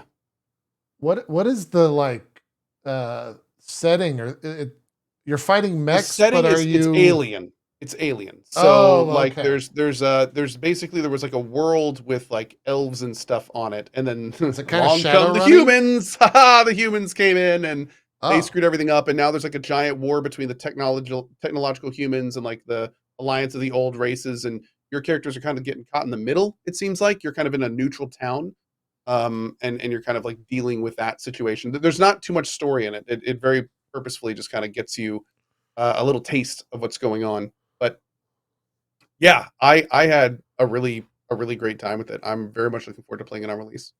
Did you finish the demo? Did you do all there was to offer? Or was it I didn't finish the demo because the demo's huge. I finished the That's first dungeon and killed like the boss character, and then the world opened up, and it seemed like there were procedural areas. Like literally, there was like random forest 1 and like random other area, and then there was another story area I could go do as well. But at that point, I was completely sold. I'd been playing it for a while at that point, and I was like, no question, I'm going to play this. So and I felt like I had a good grasp of the mechanics. Cool. So yeah, it's definitely CRPG fans should check it out. Cool. That's Dark. How do you get Envoy? Dark Envoy. Envoy. Yeah, let's go with that. Probably Envoy. I don't even know. I think it's Dark Envoy. Yeah, that sounds good. Dark Envoy. I played a little bit of that Octopath Traveler 2 demo. That wasn't a part of the Steam Next Fest or anything. That came out, I think, during the Nintendo Direct. But I was playing the PC thing. It's like you can play for 3 hours. You can pick any starting area in it. I think if you played Octopath 1, you kind of know what to expect here. The biggest complaints I had about Octopath 1 were the fact that like none of the characters were linked together really until some like post-game boss bullshit. They've said that kind of changes during this, but they didn't really they alluded to it. They didn't really give you specifics, so I hope that's actually the case.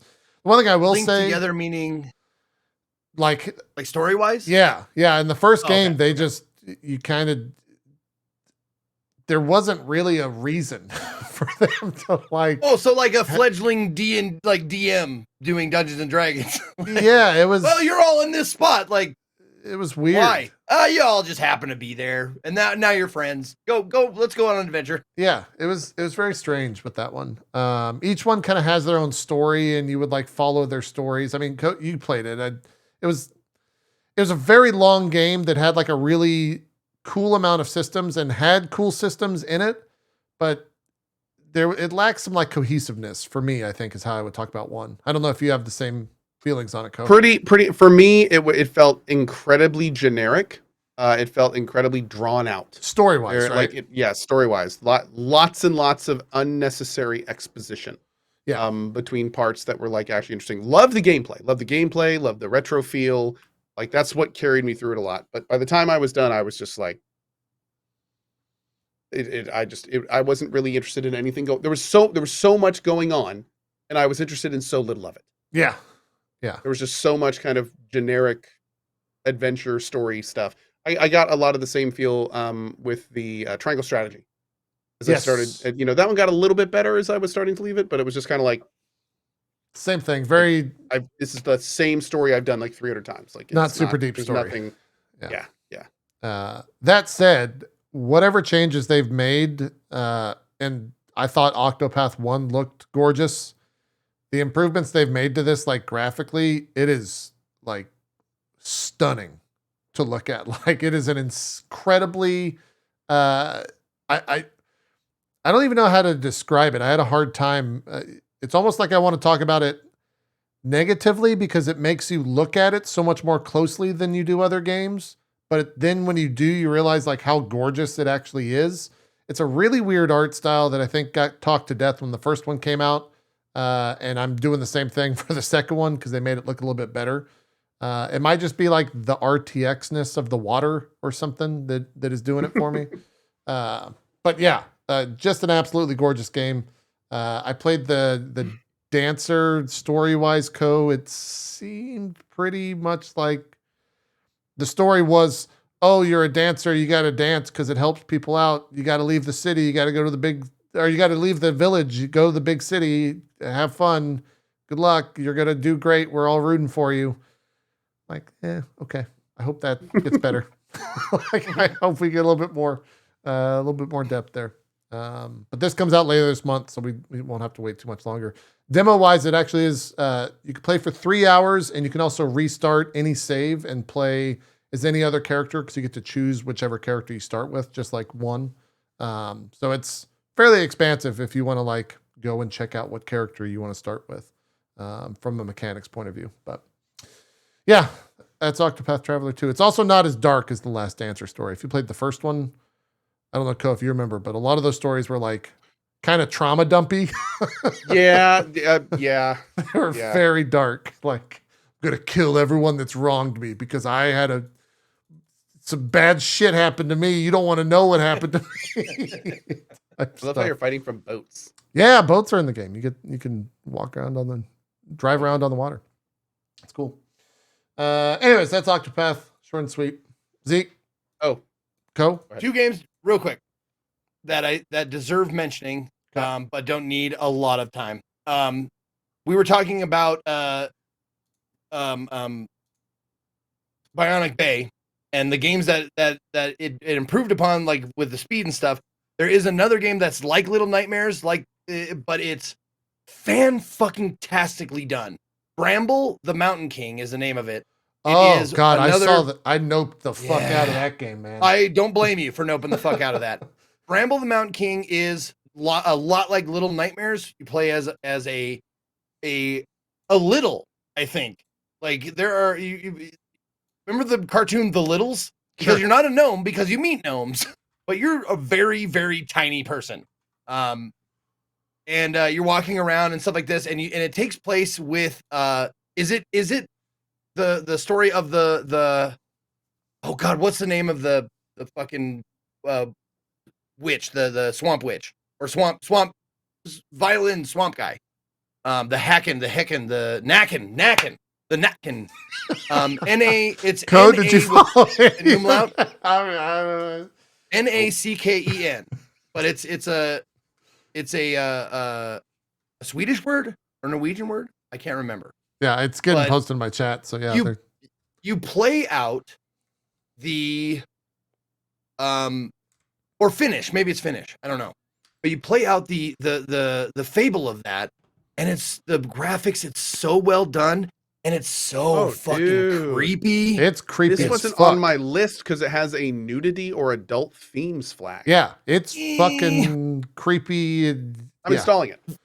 The dude in the Nacken themselves is nude, naked, right? but it's never like in your face. You'll see, like, if you fast forward just a scotch. Scooch it up a scotch? A little bit more when I get outside. Yeah, it'll brighten up a little bit. There, right there. Yeah. Okay. So back just a little bit. Okay, right there. That's what you come out of the dark cave. This is what you see. Yeah, it's creepy as fuck. Fucking yeah. That's what I'm saying. Like, that is super creepy. And it just gets awesomer from there. You can pause it now. I don't want to spoil it for Cohh if he's going to play it. I'm going to. Or you can go back. There you go. But, like, it's creepy. It's so well done. It's so immersive. And yeah, it's just a really, really great entry into the Little Nightmares kind of genre. The very immersive 2D shit. It's very cool. The last game I wanted to talk about just real quick is a game that really surprised me in how long I actually played it and how immersive it was. 1000X Resist is the full name. It's the number 1000, lowercase x, uppercase resist. Yep, I got it. Yeah, look at this. It is a super immersive, weird, piece it together, what's happening kind of a story that the premise of the first, like the part of the demo I played is you are in a memory. And everybody in the memory. Okay, cool. No, it's the first thing you learn, dude. You are in a memory, and everybody in the memory sees you in the memory as the person that has the memory. So you're in someone else's memory, but you're walking around looking at, and you can interact with people, but they see you as the person's memory that you're in. Oh, so picture Zeke going into JP's memory. Everybody in that memory sees me as JP. It's Inception. Oh God. Yeah. But there's weird shit in there, and you're trying to like piece together what happened. And there's like clues as to like words that they use, dialogue that is said. There's like it's hard to spoil it because I still don't know what the fuck's going on. But there's mentions of aliens and giants and pandemics and all this type of shit. Oh, so it's 2023. It kind of.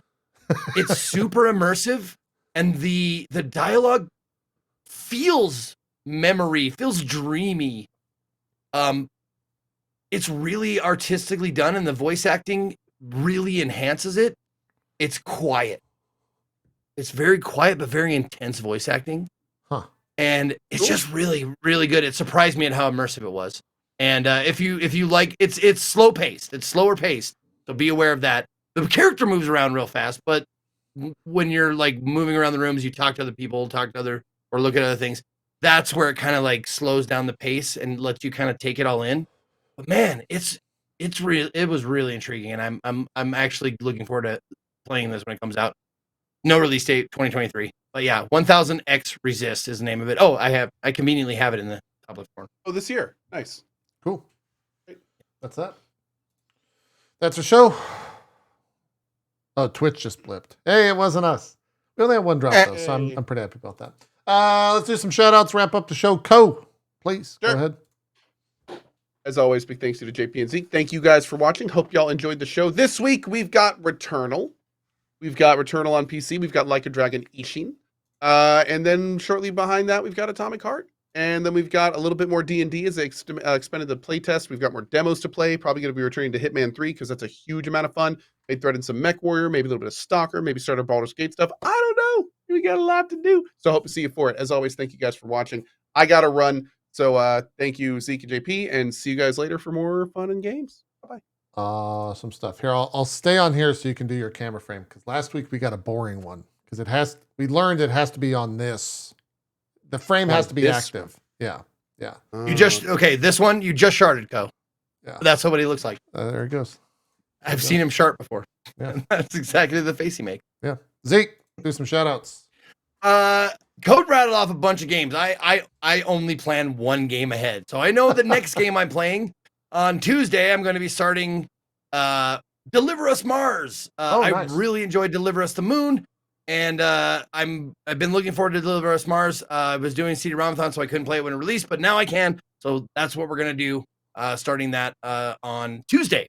And obviously I've got 100 Club role-playing tomorrow. If you want to tune in, twitch.tv/tablestory for 100 Club at 1 p.m.